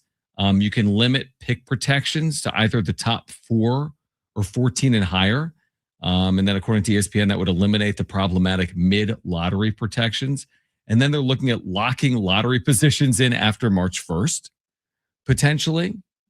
At the end of the day, here's the issue, in my opinion, with tanking in the NBA, and I kind of touched on it there briefly, that in this sport specifically, this isn't baseball where you can go out and bring in Shohei Ohtani. You bring in arguably the best player of a generation, and you're the Angels, and for 6 years you don't win.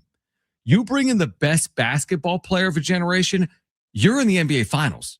Now, you might not win the NBA Finals like LeBron James in Cleveland his first time through, but you are going to be in the NBA Finals repeatedly. NFL, you can have a great quarterback. That alone is not the whole enchilada. Like there's a lot of really good quarterbacks. Justin Herbert's a really good quarterback. Josh Allen's a really good quarterback. Lamar Jackson's a really good quarterback. The reason I think you see it more in the NBA is you're one, I mean, again, in theory, you're one star away, right? Now, LeBron only comes around every 20 years, and we'll see about how good a Cooper Flag is. But the point remains the point.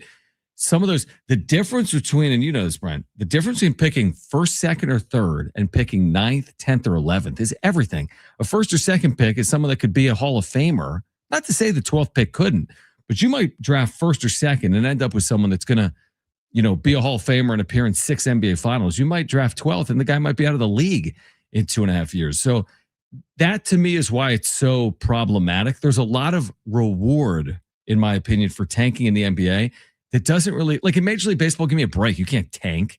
Are you guaranteeing me this high school shortstop is going to solve the, Miami Marlins problems? It's 6 years from now. It's impossible to do. But in the NBA, you might be one AJ DeBonsa away from being, a contender year in and year out.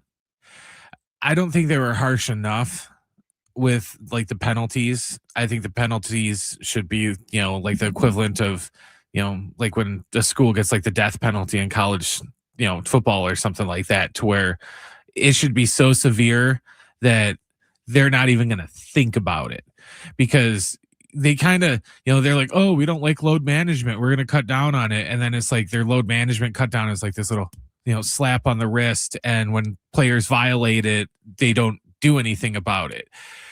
So I would say don't reward the teams, just because Memphis has 20 more losses than, New Orleans, don't give them 20 more ping pong balls out of the thing and reward them. Just take all the non-lottery teams or not the non-playoff teams, and just give them the same amount of balls in the lottery draft. Or you're just going to have to get rid of the lottery altogether and just go like an NFL route and just be like, okay, the worst team gets it, instead of, we can't just be the worst team in the league or a bad team. We have to be like one of the worst teams ever to like increase our lottery ball chances. Yeah. The problem in the NBA is there's all these protected picks. Like there's an example here. This is kind of funny. So the Sixers last year going into the year are supposed to be really good. They end up being really bad. And they end up going 8-29 down the stretch and preserve their top 6 protected pick as a result. Like, that's a little insane. Or they brought up an example from a couple of years prior in April of 2023 when the Mavericks were still mathematically alive for a playing spot, but owed a top 10 protected first round pick to the Knicks. And then they elected to sit Kyrie Irving and Luka in the same game. So like, and then they got fined as a result. But there's all this, like, teams are getting way too cute, where I get it. It's impacting two things: A, the integrity of the sport, and B, like, the fandom. So now all of a sudden I'm going to a game and I'm going to spend all this money knowing that the team that I'm going to see benefits from losing. Like, they have a clear and decisive benefit from not even winning the basketball game. You can't convince me that that's good for anyone, really. Well, and they play too many games for that. Yeah. You know, it's one thing, you know, if the Bears suck and like their last 4 games, they're going to go out there and play backups because they want to get a better draft pick. To me, that makes sense. And it's easier to swallow, so to say, opposed to having to put up with that for like 40 or 60 games of them just going out there every day and just, putting forth the minimal amount of effort that they can to just go out there and, say that they play the game, and half the time, some of these teams, they don't even show up. It's like they, are just collecting their check and they don't even care or try. Yeah. Again, to your point, I mean, again, I don't have the perfect answer for it. I do get that it's problematic because, again, we're talking about, like, think about, I don't know the last 20 years of top overall picks, like top overall picks NBA over the last 20 years. I mean, you're talking about some absurdly impactful players, not just number 1, but number 2 and number 3. Like, let's just run through real quick. Recent high picks: Wemby, all right, Cooper Flagg, Cade Cunningham, Anthony Edwards. Now, again, some don't work out. The Zions, the DeAndre Aytons, the Markelle Fultzes, the Ben Simmons. There's a lot of examples of guys that don't work out. But also there's the LeBrons, there's the Kyrie Irvings that have been there over the last 20 plus years as well. So as in, I see that it's like seeing the pot at the end of the rainbow. You see the reason teams would try to get to the top of the draft. It's such a big deal. The difference between drafting Victor Wembanyama and Zachary Risachet, I mean, that's the difference between the number 1 pick from one year to the next. I'm just saying, you end up with Wemby, you've changed your franchise for 15 years. You end up with the 11th pick that year, you just got like some guy. So I see the incentive, but I do agree kind of with the league, which is like, you have to attempt to combat it. Maybe you can't fully eliminate it, but I think to your point, you have to make it like, don't even think about doing it. That would be the best way to do it. I don't know if that's possible or not. But it is a problem. I mean, Philadelphia spent a decade trying to beat the system. Remember that? Like the trust the process Sixers of like the early 2010s. They spent it. Now, they didn't beat the system in the end. They didn't even appear in an NBA Finals with that version of the like trust the process, let's tank Philadelphia 76ers. But it is something that ultimately I think is probably bad for the sport and needs to be, combated to some extent moving forward. We'll get to the wrap on the other side. Lucky Sutton will join us at 5 p.m. We're going to hear from Dave Velasquez following that San Diego State Arizona game on Saturday night in Phoenix. I thought it was really insightful. That's why we're going to bring it back for you coming up at 5:30. We have Lakers basketball tonight at 5:45. Hour 3, Jon and Jim, San Diego Sports 760, and live on the iHeartRadio app is next.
The support is furnished by Genuine.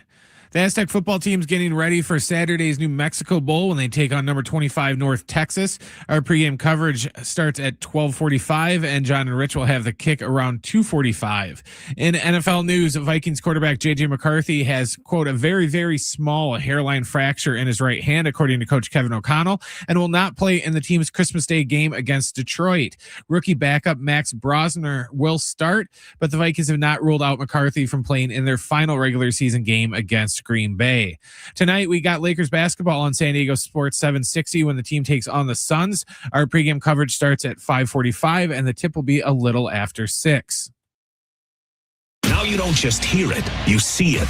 iHeartRadio Highlights brings you the best show moments, the wild takes, hot reactions, and clips everybody's talking about. Search Fox Sports Radio in the iHeartRadio app to experience Fox Sports like never before. Furnished by Genuine. It's Jon and Jim.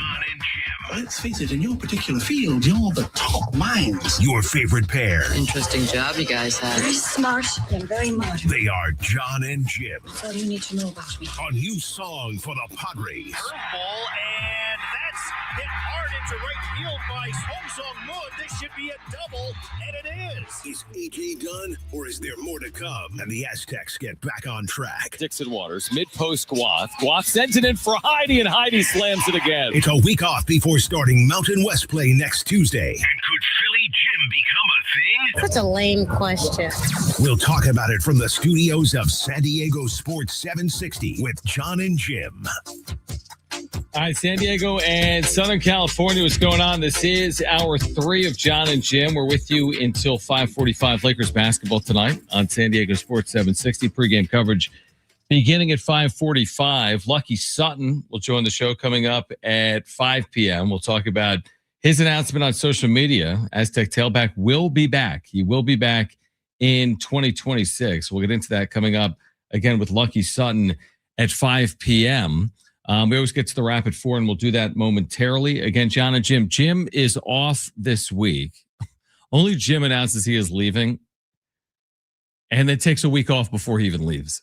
Like, he announces on Friday he is leaving, and then he's like, my final show is 12/29, but he's not here until 12/29. So he's taking this week off. Now, we only have we only have today, because yesterday we had an Aztecs game. Today we have a normal show. Tomorrow is Christmas Eve. So the final Jon and Jim will be Monday, and then come Tuesday, you're going to hear us right here on San Diego Sports 760. It's going to sound a lot like today, because there won't be any Jim on that show, but you will be hearing us each and every weekday right here on San Diego Sports 760 until a new co-host is found, whomever that may be, whenever that may be, at some point in 2026. Rose ceremony coming soon. Yeah, it may. I'm expecting it to be in 2026, or certainly at some point later this decade. We could have that announcement coming up at some point in 2026. So again, Lucky Sutton will join us coming up at 5 p.m. But right now, let's get to this. It's time for the wrap. Presented by Sombrero Mexican Food. Check out their website at sombreromex.com. Did the Padres make a mistake not re-signing Ryan O'Hearn? So we spent maybe 30 minutes on this earlier. I don't know if I would refer to it as mistake, because at the end of the day, if you have $100 in your wallet, it's like, how are you going to use the money? Because if you have $100, that means you can't spend $200. So if they had the limited resources and you told me they signed Michael King over Ryan O'Hearn, I completely get it. And I'm not saying it's as simple as that, because the offseason isn't over and we don't know ultimately what their moves are going to look like between now and the start of the season in late March. But I could be convinced that they have limited resources and they had to make some decisions. And the decision they made was Michael King is more important than Ryan O'Hearn. Also, I think they need a right-handed power bat, not a left-handed power bat. Might be some of their thinking. So I wouldn't call it a mistake, but I think all things being equal, if you could just bring him back, I'd prefer that he did return. And I do think he provided some value in the second half of the year. Now, he didn't have some crazy 50-game stint with the Padres. He was solid. I wouldn't call him spectacular. I think I would have liked to see him more. And the reason I say it is, A, what he did in Baltimore, and B, what Manny Machado said after the season, which was, I hope we re-sign Ryan O'Hearn. Literally said that at his locker in the clubhouse at Wrigley Field the day the season ended, October 2nd, a couple of months ago. So because of that, I'm not calling it a mistake, but again, I think if you could have everyone back and money wasn't a factor, I think Ryan O'Hearn would be back. So maybe it's a loss. I don't know if it's a mistake. Next question. Who's the best team in the NFC? The best team in the NFC, I don't know if you'll agree with this. I still think it's the LA Rams, who, again, it's the NFL, so it's hard to say this, but they should have beaten Seattle. They just didn't. But they should have beaten Seattle. They just didn't. That's on them. And now it's going to be a little harder for them to potentially, get through the postseason because the odds of them winning that division now have become very low. But I think they can win on the road. And I think they should have won on the road the other day. I think they're the most complete team. But I think the NFC is very good. You can make a case for Chicago, San Francisco, Seattle, the LA Rams.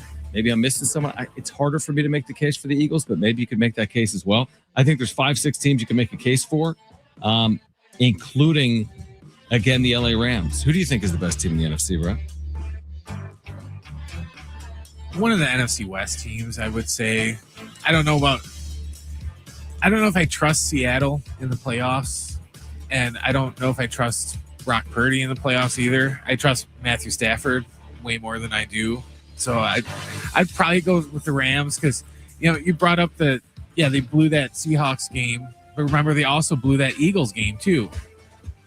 Yeah, it's true. So I'd probably go with, and, Stafford is, as of right now, unless, someone else just goes crazy the last 2 weeks and he just goes in the toilet, I think Stafford's going to get MVP, and so I'd probably go with the Rams. All right, so we're in agreement. Next question. Who's the best team in the AFC? So we kind of went through this exercise maybe an hour ago, and did we both land on Buffalo? Now, Buffalo obviously is, right now they're not winning their division. So, again, their path is going to be a little, arduous. But I think Buffalo's got the highest ceiling, and that includes New England. And I think, for me personally, it includes Denver. So I don't know if they've been the best all year, but I think I would take them over the field in the AFC with Josh Allen. The crazy thing about the AFC is these are the top seeds in the AFC. The Broncos, the Patriots, Jacksonville is the third seed. I know, they're like 11-4. Pittsburgh, who everyone laughed at when Rodgers went there and was like, oh, they're going to win 4 games. They're not going to make the playoffs. Pittsburgh's the 4 seed. So, Buffalo, if the season ended today, they'd be a 6 seed. Yeah, it's crazy. So, 6 seed. Yeah, it's just crazy how everything's shifted so much to where in the NFC, everything's kind of close, but it's a lot of the same players that have been there. They're just kind of in different positions. This year, it's just, like I said, the top 4 teams are all teams that nobody would have put in there, especially Jacksonville and Pittsburgh. And also, the way the NFL postseason is, that's so hard. When you're the 6th seed now, just road game after road game after road game. The additional game as opposed to the 1 seed, which has the bye. It's just, I'm not saying you can't do it. It just feels really hard to do it. Last question. Will the Aztecs be the favorite in the Pac-12 next year? All right, so this from a football perspective. So the reason we bring this up is that we learned over the last 24 hours that the Aztecs have retained some key pieces. One of their tackles, Joe Bourgeon, announcing on social media he will be back. Lucky Sutton, yesterday on social media, announcing he will be back as well. Lucky's actually going to join us coming up at 5 p.m. Earlier today, Malachi Finau, defensive tackle, announcing he will return. I go back to last year for Sean Lewis. Coming off his initial season, the team goes 3-9. Where did he do the work? He did it in the offseason. He retained Trey White. He retained Chris Johnson. Think about these players. Owen Chambliss, their center, they retained. Jordan Napier, the talented wide receiver, they retained. I'm missing others. Joe Bourgeon, actually, last year they retained. He was coming off a knee injury. But I thought the legwork they did in December, January last year laid the foundation for what we saw, where they took a big step from 3-9 to 9-3. And I think going into next year, the Pac-12, okay, so you got Washington State and Oregon State. They're coming off, Oregon State was awful. Washington State just went 7-6 and won their bowl game. You look around the Pac-12, Utah State was good in their first year under Bronco Mendenhall. Boise State lost 5 games this year. I think I have that right. They lost their bowl game. They ended up losing a 5th game. Aztecs obviously beat Fresno State this past year. Texas State is kind of taking a step up, you could argue, heading into the Pac-12. The point is, I think the Aztecs will be right there in the conversation to reach a Pac-12 championship game. You're going to have 8 football playing members. And I think San Diego State, if they're not the favorite, I think they'll be among, let's say, 2 or 3 favorites. Of course, Boise State's always right there. I mean, if you've watched the last 25 years of Boise State football, they've played for conference championships a lot, to their credit, and they deserve that credit. They were in the college football playoff 2 years ago. But I think San Diego State is going to be in that conversation, A, with Boise, and potentially with someone else that emerges. I think Fresno is fully capable. I think a Utah State or a Washington State, I can be convinced. But I think Sean Lewis has this program clearly pointed in the right direction. And I think there's going to be a lot of prognosticators. Now, this doesn't guarantee anything. But I think there's going to be the hype now. Like heading into this year, there was not the hype. We said it locally, like, hey, they kept a lot of pieces. Like if everything is put together, the Aztecs are capable of not just reaching a bowl game, but being better than that. I think heading into next year, Brent, it goes from, whoa, they won 9 or 10 games and Sean Lewis is here for a third year. Maybe all of a sudden this team becomes the favorite or a favorite in the Pac-12. Well, because they're going to start to have expectations after that happens. I was going to say that I think Sean Lewis has done a great job of just retaining players.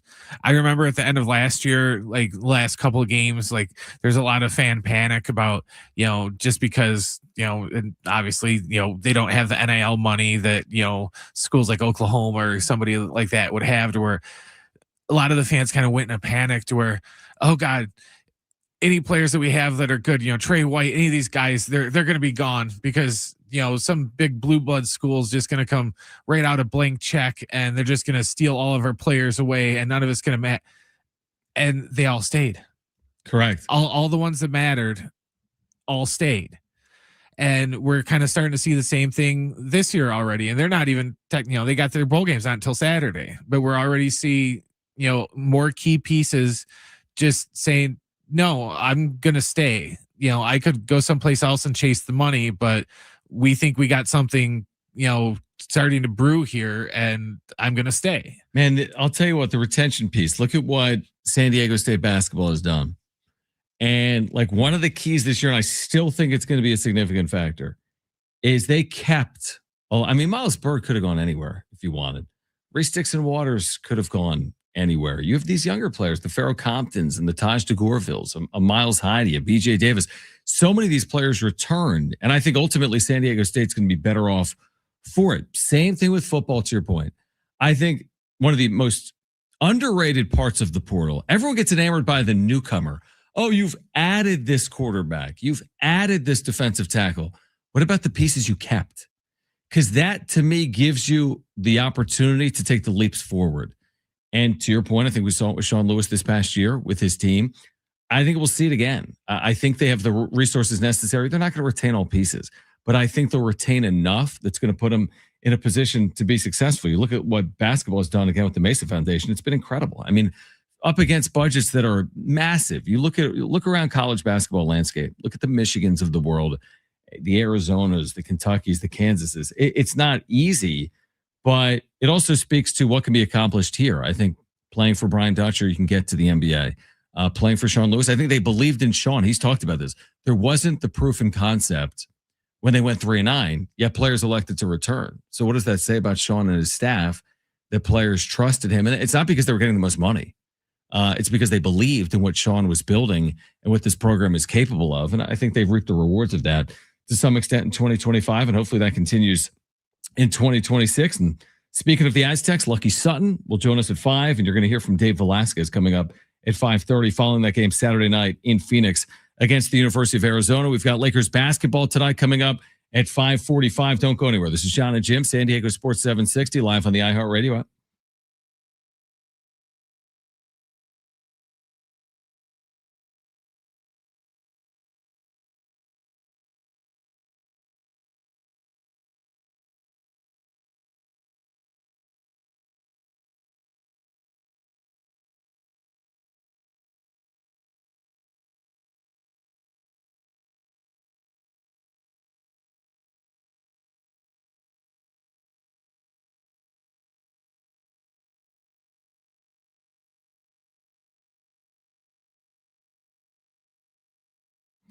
All right, guys, it is Jon and Jim again for the all-new Hamul Casino Resort, the Players Place. We've been telling you about the hotel and spa at Hamul. Now open. It is the next level of luxury. It has arrived. You can treat yourself to a stunning new stay. Rooftop relaxation, indulgent spa treatments, all the thrills of Hamul Casino Resort. Now all in one unforgettable destination. They've got great food, including Hamul 23. Endless dining every day. You can savor San Diego's ultimate endless dining experience at Hamul 23. From their world-famous lobster brunch, served every morning, to the luxurious VIP endless dining experience each evening. You can indulge in chef-curated specialties, fresh seafood, prime cuts, and decadent desserts, all with stunning panoramic views. And you're going to love the spa as well. That's open, unwind in style, experience pure relaxation with indulgent treatments, serene spaces, and a retreat designed to refresh your body and mind.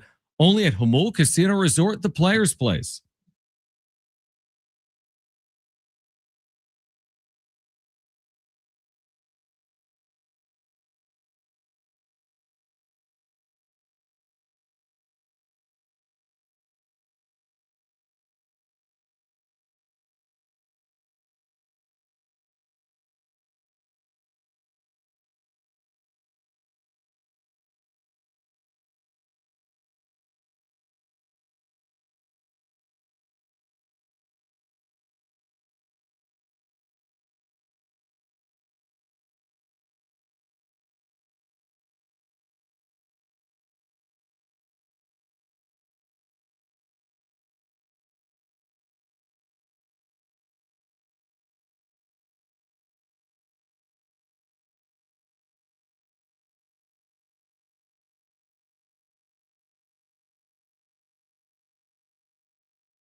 All right, San Diego Sports 760 congratulates all our $5,000 winners from last semester.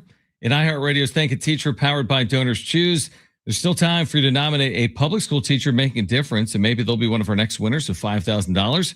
To make over their classroom, you can help us say thank you to the educators shaping our future. Nominate your favorite teacher now at iHeartRadio.com/teachers. Sponsored by Sesame Workshop. Is that right? Okay. What's Sesame Workshop? Like Sesame? Yeah, like Sesame Street. Yeah, I like Sesame Street. You know that thing that Elmo keeps begging for money? That's Sesame Workshop. Okay. Now I remember. That's hilarious. A couple of things. Brent just mentioned something to me off air.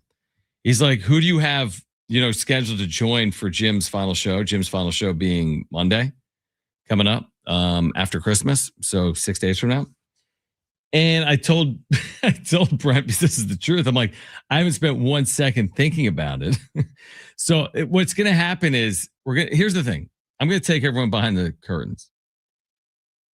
And I say this with as much respect as I can. But I need to be honest. Jim did nothing behind the scenes for the show. I mean, literally nothing. Now, he would create a graphic to his credit for like the YouTube stream. He's very good technically. He would do a lot like on social media. But like, did Jim ever book a guest? No. Did Jim spend all morning on the rundown? Let me answer that for you. He doesn't even know how to like access the document. It's Jim. You take the good, you take the bad. So the point is, I'm prepared to be the one to orchestrate his final show because I've orchestrated the other 4 years of his shows. But I mean, how much, what am I supposed to do? Am I supposed to spend 12 hours on it and, have, the vice president of the United States call in? I don't think that's going to happen. I don't know why he would, but I think we hopefully will be able to get, some of the friends of the show, so to speak, the Annie Halbrins, the Darnay Tripps, the Darren Smiths. I think they would love to come on, maybe roast Jim. Beyond that, Brent, I mean, what are you thinking? I mean, you mentioned a couple of names like the Mike Costas and the Steve Hartmans. Because he was one of the, producers of the Cannons for a long time. So what did you say? I had completely forgotten. In the 4-year history of Jon and Jim, I never referenced Jim, what you told me off. Oh, because Costas used to always call him Little Ham Hock. Little Ham Hock. Yeah.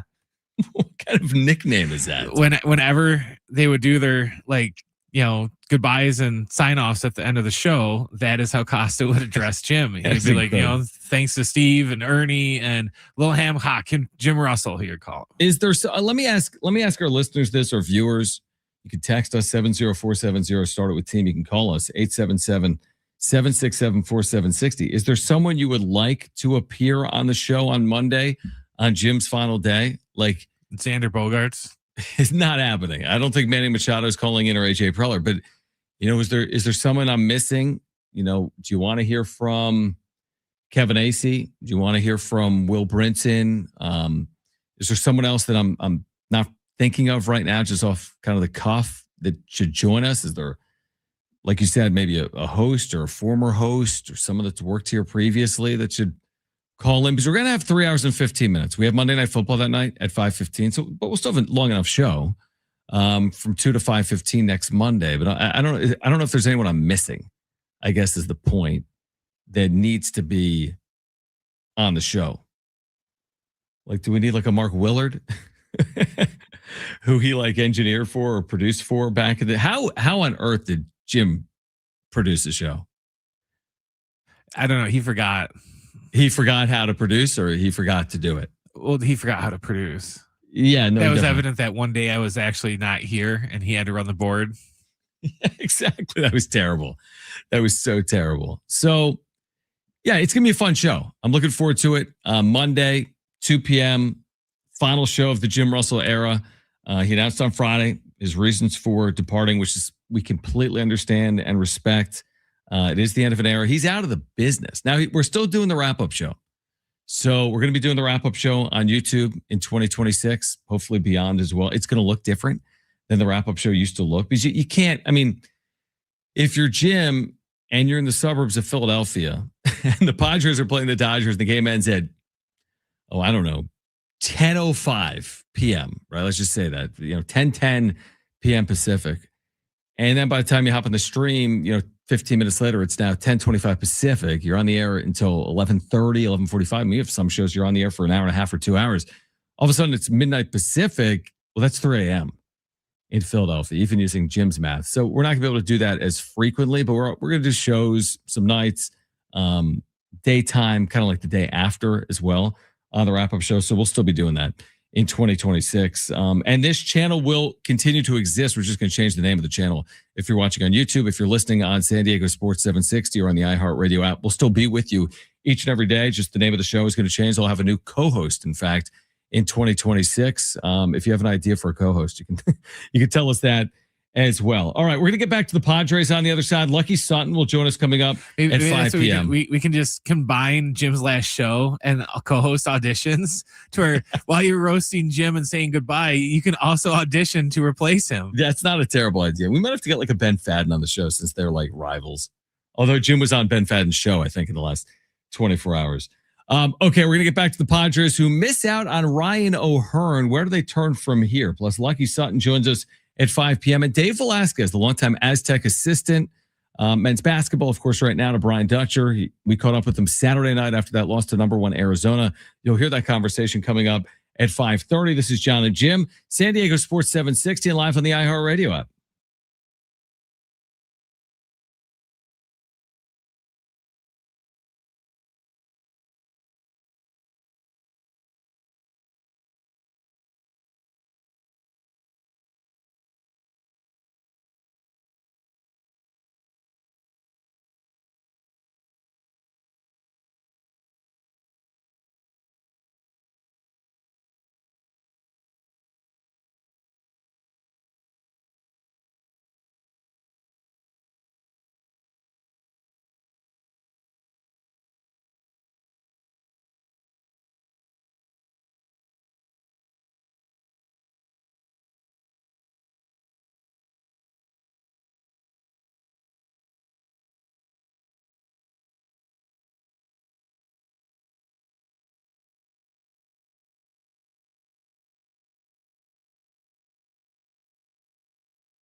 This report is sponsored by USA Fencing.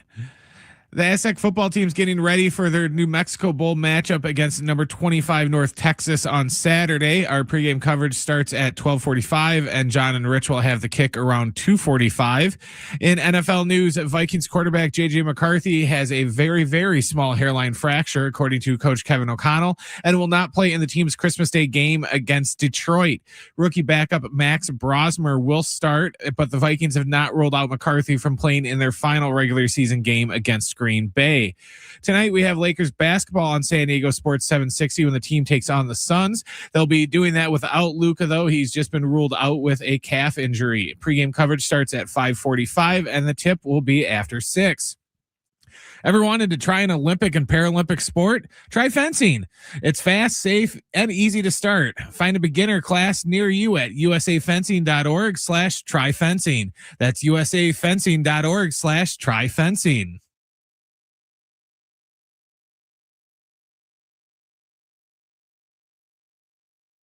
Yeah, try it, John. Fencing. Try fencing. Give it a try. It's one thing I've definitely never tried nor will. I am confident to say if I lived 130 years, okay, like the oldest person on earth, the one thing I will not do between now and my death will be try fencing. Who has ever tried? What's more likely? Not enough people, obviously. That's why they're putting the word out. I guess that's a good point. What's more likely? Like, what's the rarest sport to try? Fencing is up there. I think luge. I was just gonna say luge has access. One of the luge. What's the one when skeleton? Oh, skeleton. Yeah, skeleton is luge. Well, that's the face first one. Oh, I ain't doing that. Yeah, I'm not doing any of them. I mean, but regardless, you need the track or whatever you call it that they go down. So, dude, exactly. It's like, first of all, whoever does that, like, hey, let me just hop on this bobsled track and go down 1,000,000 miles an hour for a first time. Like, how do you prepare for the first time you go down one of those? Do you have a little disregard for your life? Like on a water slide? Like, hey, USA bobsled. Yeah. Anyway. All right. So we started the show by talking about this move in baseball. Lucky Sutton, by the way, Aztec tailback, will join us live at 5 p.m. We'll hear from Dave Velasquez, San Diego State men's basketball assistant at 5:30. Lakers basketball against the Suns tonight at 5:45. We started the show today talking about this move that the Pirates made of all teams, which was to sign Ryan O'Hearn, the former Padre. He came over after the deadline, a little bit of like a do-everything guy for the Padres because he wasn't platooning. He was playing against lefties and righties. Actually, initially he was platooning. It was a big conversation in August. Eventually, he was an everyday player for the Padres. And, we heard Manny Machado say at the end of the season, like, we should bring back Ryan O'Hearn. Like, he actually said that. We played you the audio earlier from Marty Caswell where he said we should bring back Ryan O'Hearn. Do we have it? This was Manny Machado just talking about the priorities of the Padres. Take a listen to this interaction between Manny Machado and Marty Caswell. Manny, how confident are you that the organization will make the right changes to go ahead and make sure that you guys are in a better position for next season? I mean, I hope so. There's no better way than what we did this year with what we had.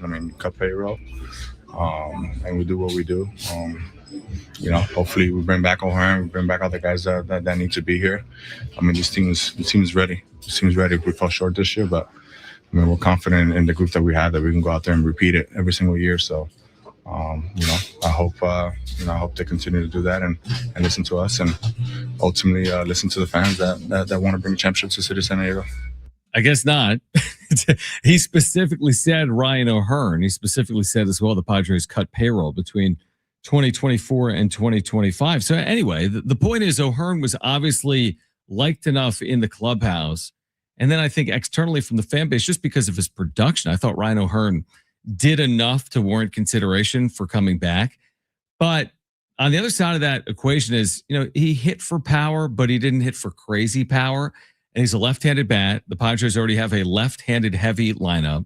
They need more slug. He's a guy that does play a corner position. Now that they've missed out on Ryan O'Hearn, who goes to Pittsburgh 2 years, $29 million. Now, I don't think this is where they turn, but hopefully they don't turn back to Luis Arraez, who played a lot of first base for the Padres this past year. I would much prefer Ryan O'Hearn to Luis Arraez, considering the needs specifically of the Padres. Arraez, in the right spot in a lineup that has a ton of power throughout. Okay, maybe that makes more sense. Maybe Arise coming off a better year than the year he just had. Maybe that makes more sense. But Luis Arise for me is a no.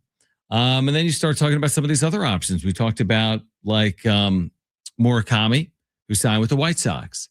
And then there was another Japanese slugger's name that came up via phone call earlier today that might ultimately present an option for AJ Preller. And then there's other names via free agency, and some of them are good or some are compelling or some aren't. What is the budget that the Padres are working with at first base? And the reason today isn't more of like, oh my gosh, I can't believe they lost out on Ryan O'Hearn, and I'm not going to absolutely like vilify them for it, is because we're days removed from them landing Michael King.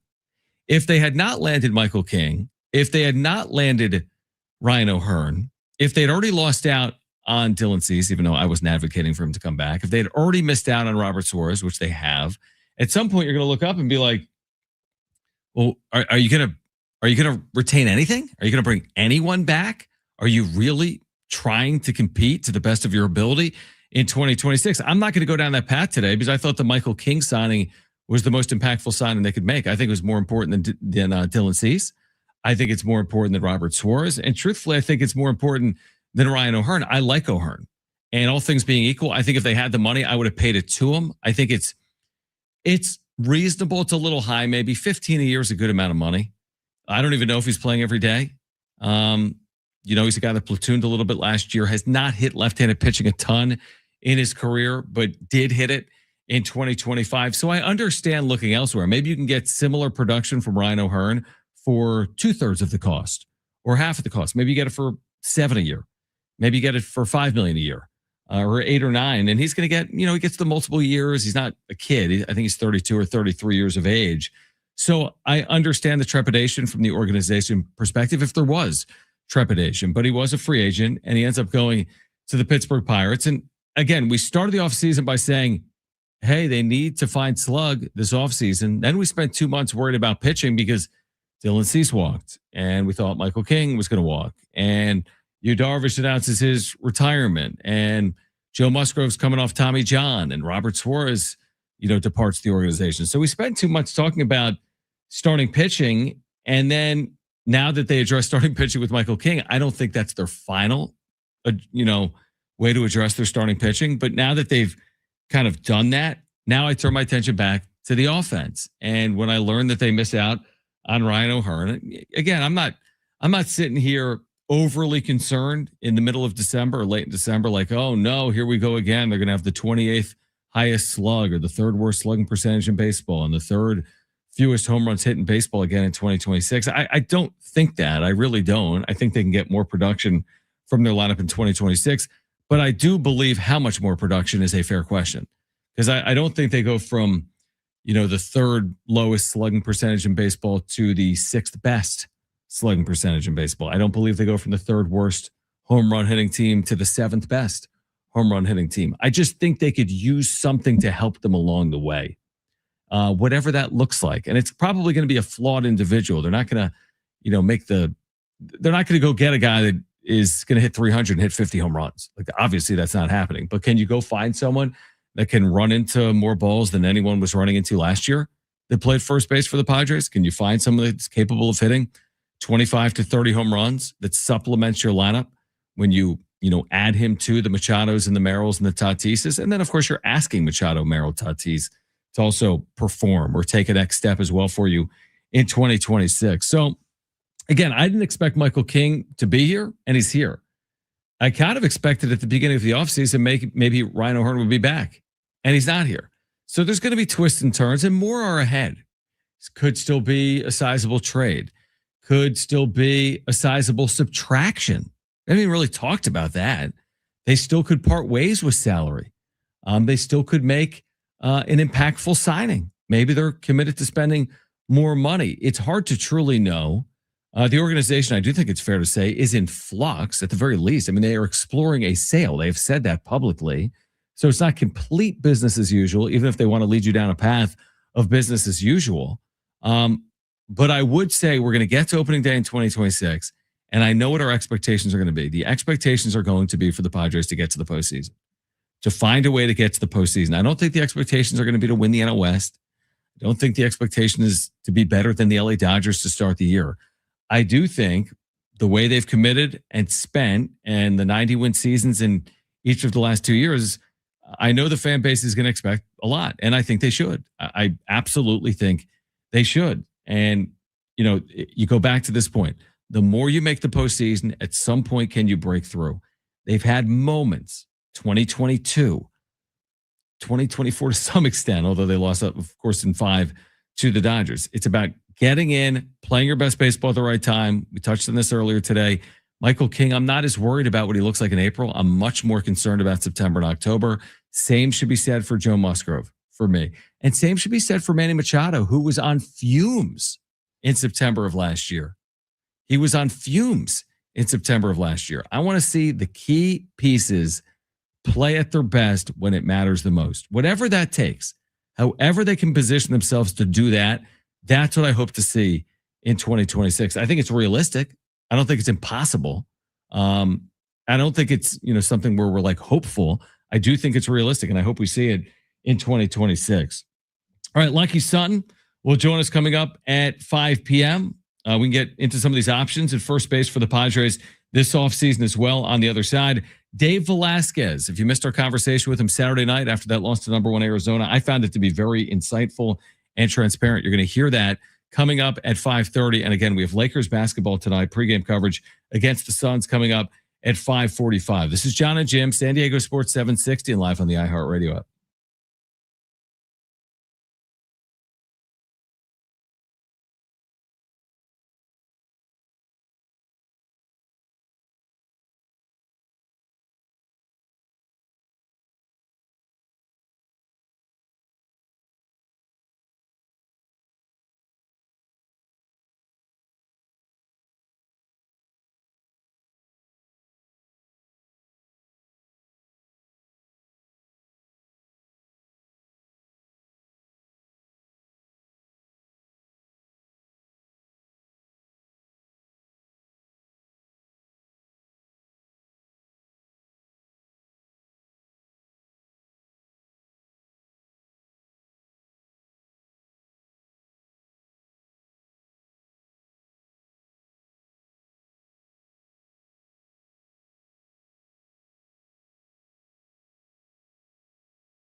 All right, Jon and Jim. Happy holidays. Merry Christmas. Lucky Sutton will join us coming up in about 13 minutes. The Aztec tailback announcing on social media yesterday he'll be back for his senior year out of Cathedral Catholic, putting together just a terrific year, over 1,200 yards. Just a key part of the offense for the Aztecs, who will return to Sean Lewis in 2026. He'll join us live coming up in about 10 or so minutes. You'll hear from Dave Velasquez, San Diego State men's basketball assistant, at 5:30. This followed the game they played against number 1 Arizona on Saturday night. And again, Lakers basketball coming up at 5:45 tonight against the Phoenix Suns. So you told me earlier, this was interesting to me, that we're in the midst of this huge week. I hadn't thought about this for a streamer in Netflix. They had the Jake Paul fight over the weekend, which drew serious attention. There's a reason why these fighters are getting the money they're getting, right? How many viewers? 33 million. So 33 million. He breaks his jaw, right? Which is awesome. It's about time. In this fight. So he's got the jaw broken in like multiple pieces. But again, Netflix has said since day one that the way they are in the business of sports is in these like event style broadcasts. Like they haven't taken as much of a liking to like, oh, let's air baseball every Sunday, or let's have an NBA game of the week. They've been more inclined to have like home run derby, event, boxing match, event, to come in NFL standalone doubleheader on Christmas Day, right? They have back-to-back games on Christmas Day, don't they? I don't know that we talked about this before. It's ending up not being the schedule they were probably hoping for, right? I forget the games that are on Christmas Day. Those first 2 games. I'm going to look. It's Minnesota. Detroit is one of them. Okay, of course. The McCarthy. Detroit's in a tough spot, obviously, to make the postseason right now. Let's see. Chiefs is one of them. Yeah, so you get what day is Christmas? The 25th? Thursday. Cowboys, Commanders. Okay, right? It's still the Cowboys. So it's still the Cowboys. And then Lions, Vikings, 8-7 Lions, 7-8 Vikings. This is one of those things when they made the schedule. Sounds like, great. This is going to be awesome. And then it's like, oh, man, the Vikings, they kind of suck this year. And Detroit isn't what they were last year. And the Chiefs, we don't have enough time to get started on how they're not like they were last year. Well, yeah. Now you have Broncos Chiefs on Prime Video on Christmas night. But even that, no more Patrick Mahomes. And the Broncos are 12-3 and the Chiefs are 6-9. But like, Cowboys, Commanders, all right. Cowboys 6-8-1 out of the postseason. Commanders, we know, are out of the postseason. They've had an awful year. And then Lions, I don't think they're making the postseason. In Minnesota against the Vikings, where JJ McCarthy again has been in and out constantly. Again, will the viewership be there? Of course. It's Christmas Day. I'll be curious to see what numbers we get for that. You're not going to tune in to see Max Brosmer go for the Vikings. Do you know where he went to college, John? I should. Yes, you should. That's a hint. Max Brosmer? Yes. Where? Minnesota. Oh, interesting. I didn't realize that. I did not realize that. I didn't either. I never heard of him until I typed his name in for the I'm like, I've never heard of that. But, this is an interesting week in general because the NFL has kind of taken over holidays like Christmas when it works in their schedule. And used to be the NBA was king this time of year. This was kind of the introduction to the season for like a decade plus. You'd have like the 5 games on Christmas Day, but now the NFL has become king. Well, dude, I remember when I was a kid, when we were kids, we were the same age, that Christmas Day, the only thing that was on for sports was NBA. Yep. And the Hawaii Bowl. Absolutely. The Hawaii Bowl was on forever on Christmas Day. They've moved it to Christmas Eve, I think. And those were like your only 2 options. Because like outside of like me and my one cousin, I don't live in a big NBA family. So I would be the only one that would be like, hey, let's turn on the basketball game. Everyone else would just have to watch it, not out of necessity, but there wasn't nothing else to watch. So we would just have it on. But now there's so much stuff. And I'm kind of worried about Thursday now because I'm worried Netflix might have bit off more than they can chew. Because not only do they have the NFL doubleheader on Thursday, the second part of Stranger Things season 5 also comes out on Thursday morning. Everyone's going to be on that platform. Just Stranger Things part 1 for season 5, like made Netflix crash for like an hour that first night. So now you're going to take all of the Stranger Things traffic and combine it with NFL football on a Christmas day. I'm kind of... You're concerned. If they get through the day without having any glitches, kind of like remember when they had the Paul Tyson fight when they had like the little hiccups in between. If they don't have something like that, I'm going to be amazed. Yeah, I will as well. But it is like it's going to be an interesting, just Christmas Day in general. Again, the NFL has been more in that category. You got the NBA. We've got bowl games this time of year, obviously, right now. By the way, I saw the ratings came out for the first round of the college football playoff. Surprise. The two games up against the NFL games did the worst, and it wasn't close. I mean, they put the JMU game and the Tulane game up against the NFL because they weren't as appealing, and that makes sense. They weren't as appealing as the other games. And the numbers actually are pretty striking. Let me find it real quick. So, for example, Alabama, Oklahoma wins the weekend, no surprise. 14.9 million viewers. Okay. Then Miami, Texas A&M, whatever that was, by the way, it's like Penn State, Iowa. It was like a 6-4 game, but it was 10-3.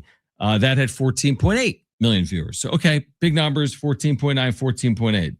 Now you go up against the NFL. I'm talking about like Bears, Packers, right? And Tulane, Ole Miss, 6.2 million viewers, which still is not nothing. I mean, 6.2 million viewers, but that's not 14.8. Then JMU, Oregon, and maybe this was the game up against Bears, Packers. Was Bears, Packers at night? Yes. This is the game up against Bears, Packers. 4.4 million viewers for James Madison and Oregon. Now, Oregon jumped out to a huge lead. To JMU's credit, they somehow actually covered and lost 51-34. But like, I get it. Like from a financial perspective, is Alabama, Oklahoma going to be watched differently than James Madison, Oregon? Yes. But in the NCAA tournament, guess what? Like when Kentucky plays in the first round against, let me give you another like power team. Like when Kentucky plays, there's more people watching than when it's Boise State, NC State. But that doesn't mean Boise State, NC State couldn't be a great game in the NCAA tournament. So again, I think it was a little self-fulfilling here because they put Tulane and JMU up against the NFL games, and they didn't put Alabama or Texas A&M up against the NFL games. And then they get the larger viewership for Alabama and like a Texas A&M, which makes sense to me. Overall, the first round of the college football playoff had an average of 9.9 million viewers per game. I still think they need to figure out the playoff. I like it more than when they didn't have a playoff and we had BCS and then they went to 4 and now we're at 12. It still isn't, it needs to be fixed. I promise you that. It's better than what it was. I prefer it to the alternative of no playoff, but to me, something still needs to be fixed and it's still off. They need to find the happy medium. Yeah. Because, the problem that everyone had with BCS was we were leaving everything up to, a computer, and it didn't have any human interaction to just put common sense, for lack of a better term, into when they're picking stuff instead of just doing everything by the numbers. So we ditch the computer and we just go to humans. But the problem with humans is, they're corruptible and they have agendas. So we go from the agendaless computer who just went too much into stats and everything to people with agendas that are worried about, pushing, their conferences and other things, to where we have to find something that's in the middle. We need something that has, the human element of common sense, but also doesn't, ignore the numbers just because they're not attached to school we don't want them to be. Completely fair. I agree with that. Lucky Sutton, speaking of college football, the outstanding tailback for the Aztecs, coming off this 1,200-yard season, getting ready for Saturday's New Mexico Bowl, announcing on social media yesterday he'll be back for 2026. He'll join us live coming up next on Jon and Jim, San Diego Sports 760, and live on the iHeartRadio app.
This report is sponsored by Progressive Insurance. The Aztec football team is getting ready for Saturday's New Mexico Bowl, and they take on number 25 North Texas. Our pregame coverage begins at 12:45. John and Rich will have the kick around 12:45 or around 2:45. Excuse me. In NFL news, Vikings quarterback J.J. McCarthy has a very, very small hairline fracture in his right hand, according to Coach Kevin O'Connell, and he will not play in the team's Christmas Day game against Detroit. Rookie backup Max Brosner will start. And in other NFL news, this just came down.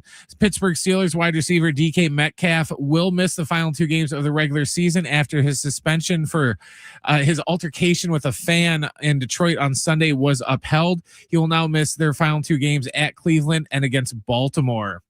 Tonight, we got Lakers basketball on San Diego Sports 760 when the team takes on the Suns. They're going to be without Luka, who has been ruled out tonight with a calf injury. Pre-game coverage starts at 5:45, and the tip is a little after 6. At Progressive Insurance, you can keep your career moving forward with growth opportunities, great pay and benefits, and one of the country's top workplaces. Go to careers.progressive.com and apply today. That's careers.progressive.com.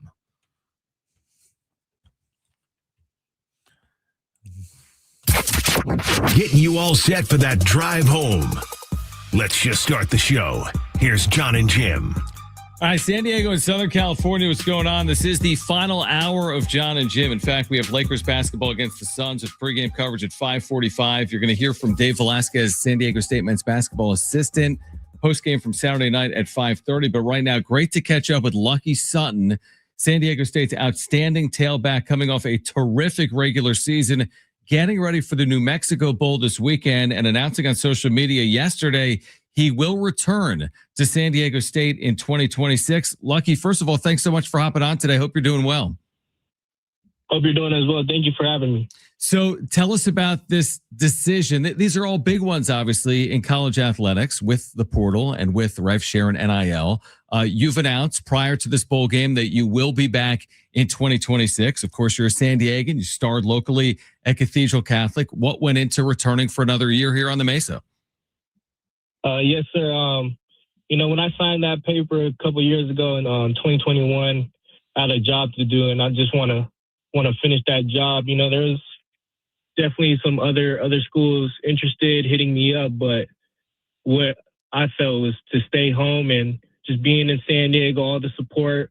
We still got a job to finish, and I know our coaches and everyone else is going to lead us there, and I'm just thankful and just happy with the decision. It's interesting. Lucky Sutton is with us right now, San Diego State tailback coming off a huge regular season. It's interesting because last year, as you know, you're on a team that goes 3-9. It felt as if one of the critical pieces of this jump was keeping so much of the talent from the 2024 team in 2025, including yourself. Is that another key for the next jump in 2026, retaining these pieces and making the next jump come your first year in the Pac-12? Yes, sir. Definitely to just have all these guys. I wanted to start the train rolling and be a leader in that way and just show these guys that, we can really do something special. Again, we have some unfinished business. We had a good season, but we can have an even better season next year. And we have some more work to do, and I can't wait until next season. What was it like for you? I know you've touched on this a lot, and for our listeners, you're the perfect example of waiting your turn and making the most of the opportunity, which in today's college athletics doesn't always happen. Sometimes when those are waiting for the opportunity, they depart to get the opportunity. Do you feel as if being in the position you were in the last couple of years made you better off or put you in a position to have all of this success this past year? I would say so. I think, there's a lot of players or just this era of football that wants to take the short route or just want to go the easy route when things get difficult and there's some competition. They don't feel like it's their fault, but I don't know. I'm trying to say is that players don't want to be developed anymore. They want to go the easy route. They want to play right away, but sometimes not in every circumstance everyone's ready. So in my case, I felt like I wasn't ready. I felt like I could have played, but I just trusted in God, and it definitely led me to his path. And I just want to show it as an example that you don't have to take the easy route. You can do it the hard way, and it will always work out for you. That's extremely well said. Lucky Sutton with us right now. How much pride do you take? I know you're such a team guy, but how much pride do you take in being like another one of the tailbacks in the unbelievable lineage of San Diego State running backs? There's other great tailbacks in that running back room with you right now. But what does it mean to, have a year like this when other guys have been there, the DJ Pumphreys and the Ronnie Hillmans and the Rashad Pennies and the Marshall Falks? That must be extremely special. Yeah, it definitely is. Coach Hagan, running back coach, had in the beginning of the year, he put a Donnell Pumphrey, Marshall Falk, Rashad Penny, multiple other running back greats at San Diego State, and said this is the standard. So I just want to live up to that standard and continue that on for any new coming running backs. And even in our room, we're definitely a room that we're going to show some great things. What's next? Like in the development of a running back, like when you think about where you were coming in, 3-4 years ago to where you are now, obviously you've made great strides. What's next for you as you think about how you finish off your college career, whether it's, this weekend in Albuquerque against North Texas or next year in 2026, how do you see yourself moving forward in the opportunities ahead? Definitely in the moment right now, it's to finish up the season strong, getting the 10th win. There's only a handful of teams here at San Diego State that's been a 10-win team, so that's definitely my focus right now. But thinking about the future is to have a season even greater than this season and be nationally known in a way that this is going to be a great season. So there should be some big things coming. I'm going to be working really hard this offseason with all my teammates, all my coaches and all that, but I'm definitely going for something big this next season. Lucky Son with us right now, San Diego State running back in the midst of just a terrific year, over 1,200 yards, all the touchdowns on the ground, a big part of a rushing attack that has had a resurgence on the Mesa here in 2025. Lucky, what's it like playing for Sean Lewis and this staff?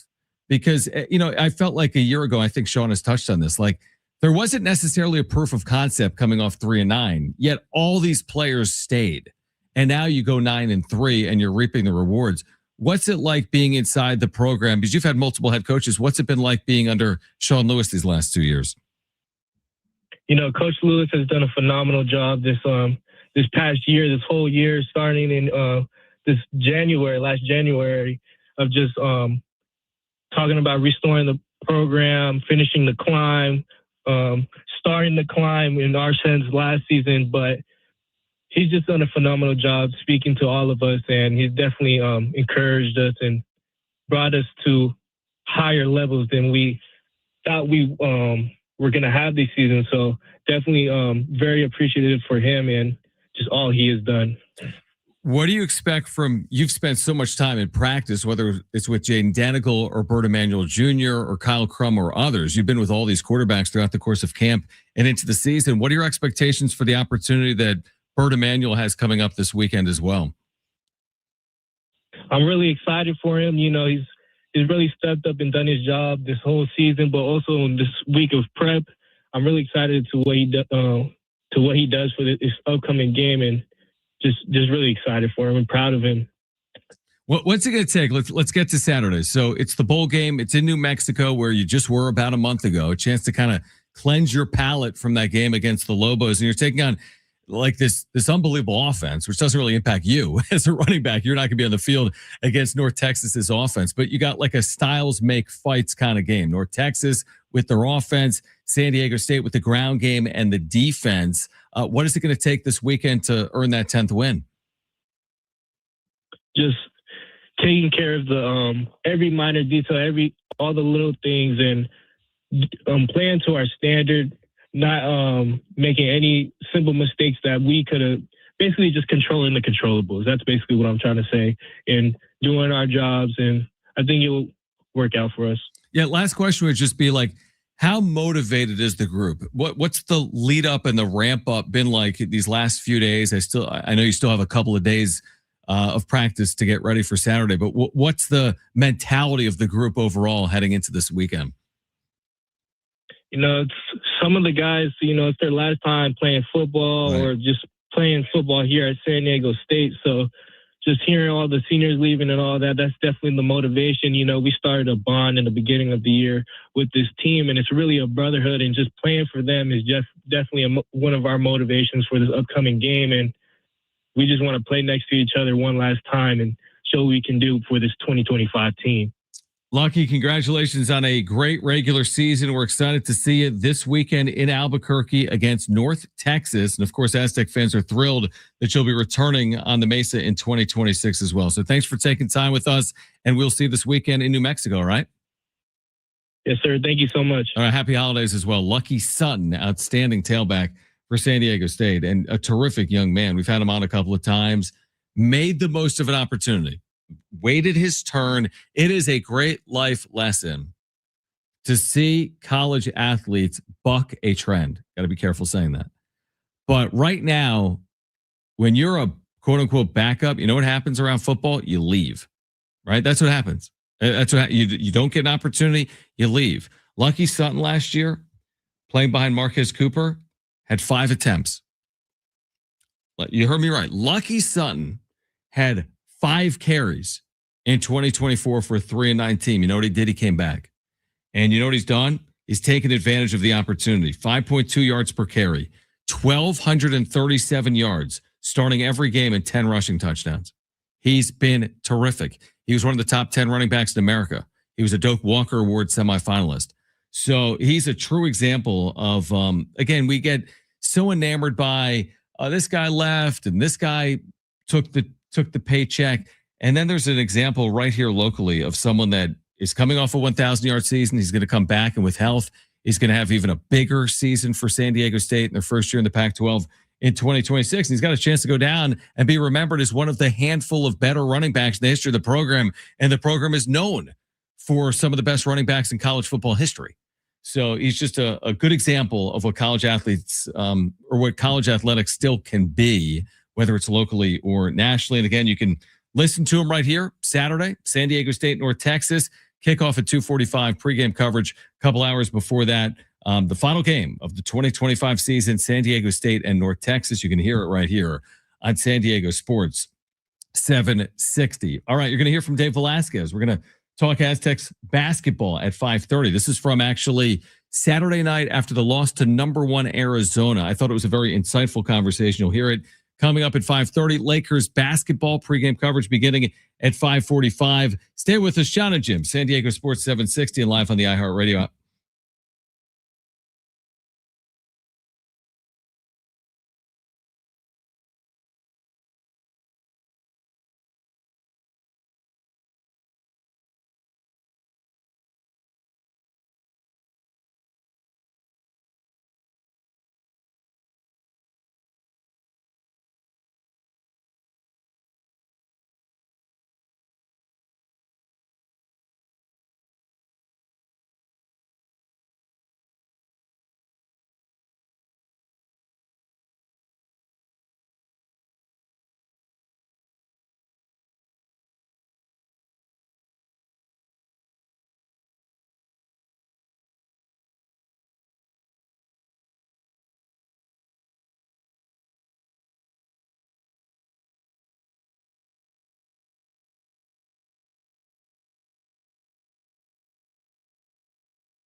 All right, Jon and Jim. We didn't do the like super sports radio cliche, like what's on your Christmas list, sports fans?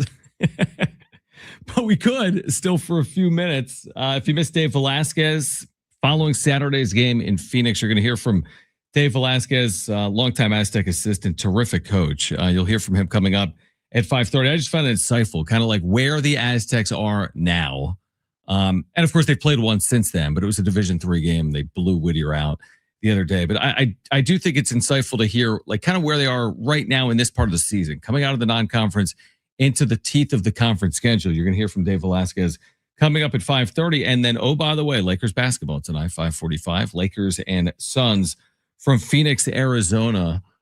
We do have shows for you before the start of the new year. So Jim's final show is going to be on Monday.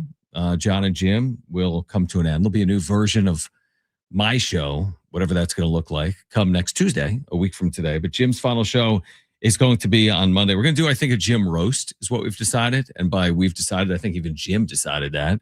So we're going to roast Jim. We're going to have some special guests. You're going to want to be here on Monday.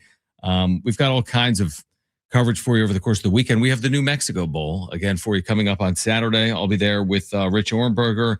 Pre-game coverage will originate from there as well because Ben Fletcher is going to be engineering for us this weekend. So we've got you covered this weekend, San Diego State and North Texas. Bowl games, man, it's tough to really know what to expect is what I would say. Outside of the CFP, even the CFP, you don't really know what to expect because it's sports. But in the bowl season, and we've had it on throughout the course of the last week or so in studio, you don't really know. Are teams motivated? How many opt-outs are there?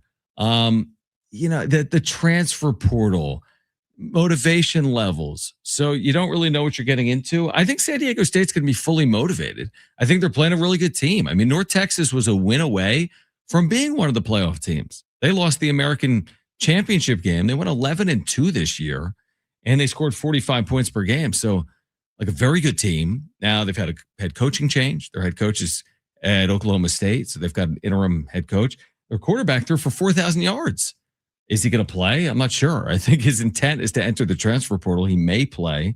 I'm not sure what the intention is of the quarterback for North Texas. But I think San Diego State's very motivated. And I do think it means something. Again, I think it's a little bit of house money. You win it, 10 wins, awesome. You lose it, and you're like, well, look at what's happened with bowl season. Like you could kind of explain it away if you don't win the game. So again, we'll have that for you coming up Saturday afternoon. And then come next week, I'll be on the road, I think, for a portion of Tuesday's show. I'm going to be in Northern California, San Jose State, San Diego State, as the Aztecs get back into conference play a week from tonight on the men's basketball side. And in the days ahead, again, we'll be with you each and every afternoon here on San Diego Sports 760. You'll hear a little bit of Jonathan Rifkin, J-Riff. Days that I'm traveling, he might have a couple of hours of a show. I'll have a couple hours of a show, but certainly we'll be with you this holiday season and into 2026 as well. And then I think the story, locally in local sports in 2026 is Padres. Are they going to be sold? Like, honestly, what's a bigger story than that? What they do on field. Do they make another trip to the postseason? Do they make a run in the postseason? That's way more meaningful, I think, for most Padres fans than who owns the team. At the end of the day, does it really mean everything? No, it's not something you think about day in and day out. But like the story heading into 2026 locally, that has to be right up there, right? In terms of off-field storylines, will the Padres be sold in 2026? And who will buy them? Who will be their owner? And whomever that is, you're talking about potentially a generation of Padres fans that will be impacted by that. That could be someone that owns the club for 10, 20 or more years. I mean, even a 5, 6, 7-year ownership is an extended period of time. And you think about this current iteration of ownership, it's kind of been under like one cluster for 10 plus years, right? The Seidler name was attached to that purchase whenever that was. You're going back 10 plus years. And then, yes, Peter unfortunately passed a couple of years ago. And then, of course, his family took over running the day-to-day operations. And now they're exploring a sale. And I think that, we get enamored with, Michael King's going to be back. And what are they going to do on field? That matters a ton, but so does who is running the organization. I mean, think about Peter Seidler's tenure. That had a direct impact on field. So it matters a lot. And I know a lot of San Diegans are going to be very curious to find out who is next. Is it going to be someone with San Diego ties? Is it going to be someone with deep pockets? Is it going to be someone that all they want to do is win? So there's all these questions that I don't even know if they're going to be answered in 2026. They don't have to sell the team. They may sell the team. Is 2026 the right year to sell the team with a lockout potentially coming in less than 12 months or at some point over the next roughly 12 months at the end of the 2026 season? So maybe now is the right time. Maybe it's not. Maybe it's on the other side of a CBA deal between the players union and ownership. But I think it's a massive story, obviously locally in 2026. And I don't think there's anything bigger other than what happens on field. On field always, to me, trumps anything that happens off field, by and large. I mean, by and large, people want to know, is this team going to win? Are they going to make a run in the postseason like they did in 2022? Will they find a way to get to a World Series finally under A.J. Preller? Like all of that, of course, we're going to be talking about way more than who's going to buy the Padres. But there will be news. I do know that. There's going to be some amount of news when it comes to the future direction of the Padres, or maybe at the end of the day, the Sidlers decide it's best to hold on to the franchise. They'd be better served to do that. I think that the asking price, if you're curious, by the way, we saw this in the UT and elsewhere, the asking price for the Padres would be the richest sale in baseball history, which you might say, well, how's that possible? The Mets were purchased by Steve Cohen. You know, San Diego's not the largest market in the sport. How's that possible that the asking price is the richest in Major League Baseball? You know what it is? It's just a product of time. Like the more time passes as sales occur, that kind of sets the market for the other clubs. So we'll see, is what I would say. We'll see about 2026 for the Padres. Let's get back to the Aztecs on the other side. Dave Velasquez, if you missed him Saturday night, I thought it was really insightful. I think Aztec fans will enjoy the conversation after the Aztecs lost to number 1 Arizona, but now they turn their attention to conference play, which will kick off again next week in San Jose. Dave Velasquez, postgame from Saturday night on the other side. This is Jon and Jim, San Diego Sports 760, live on the iHeartRadio app.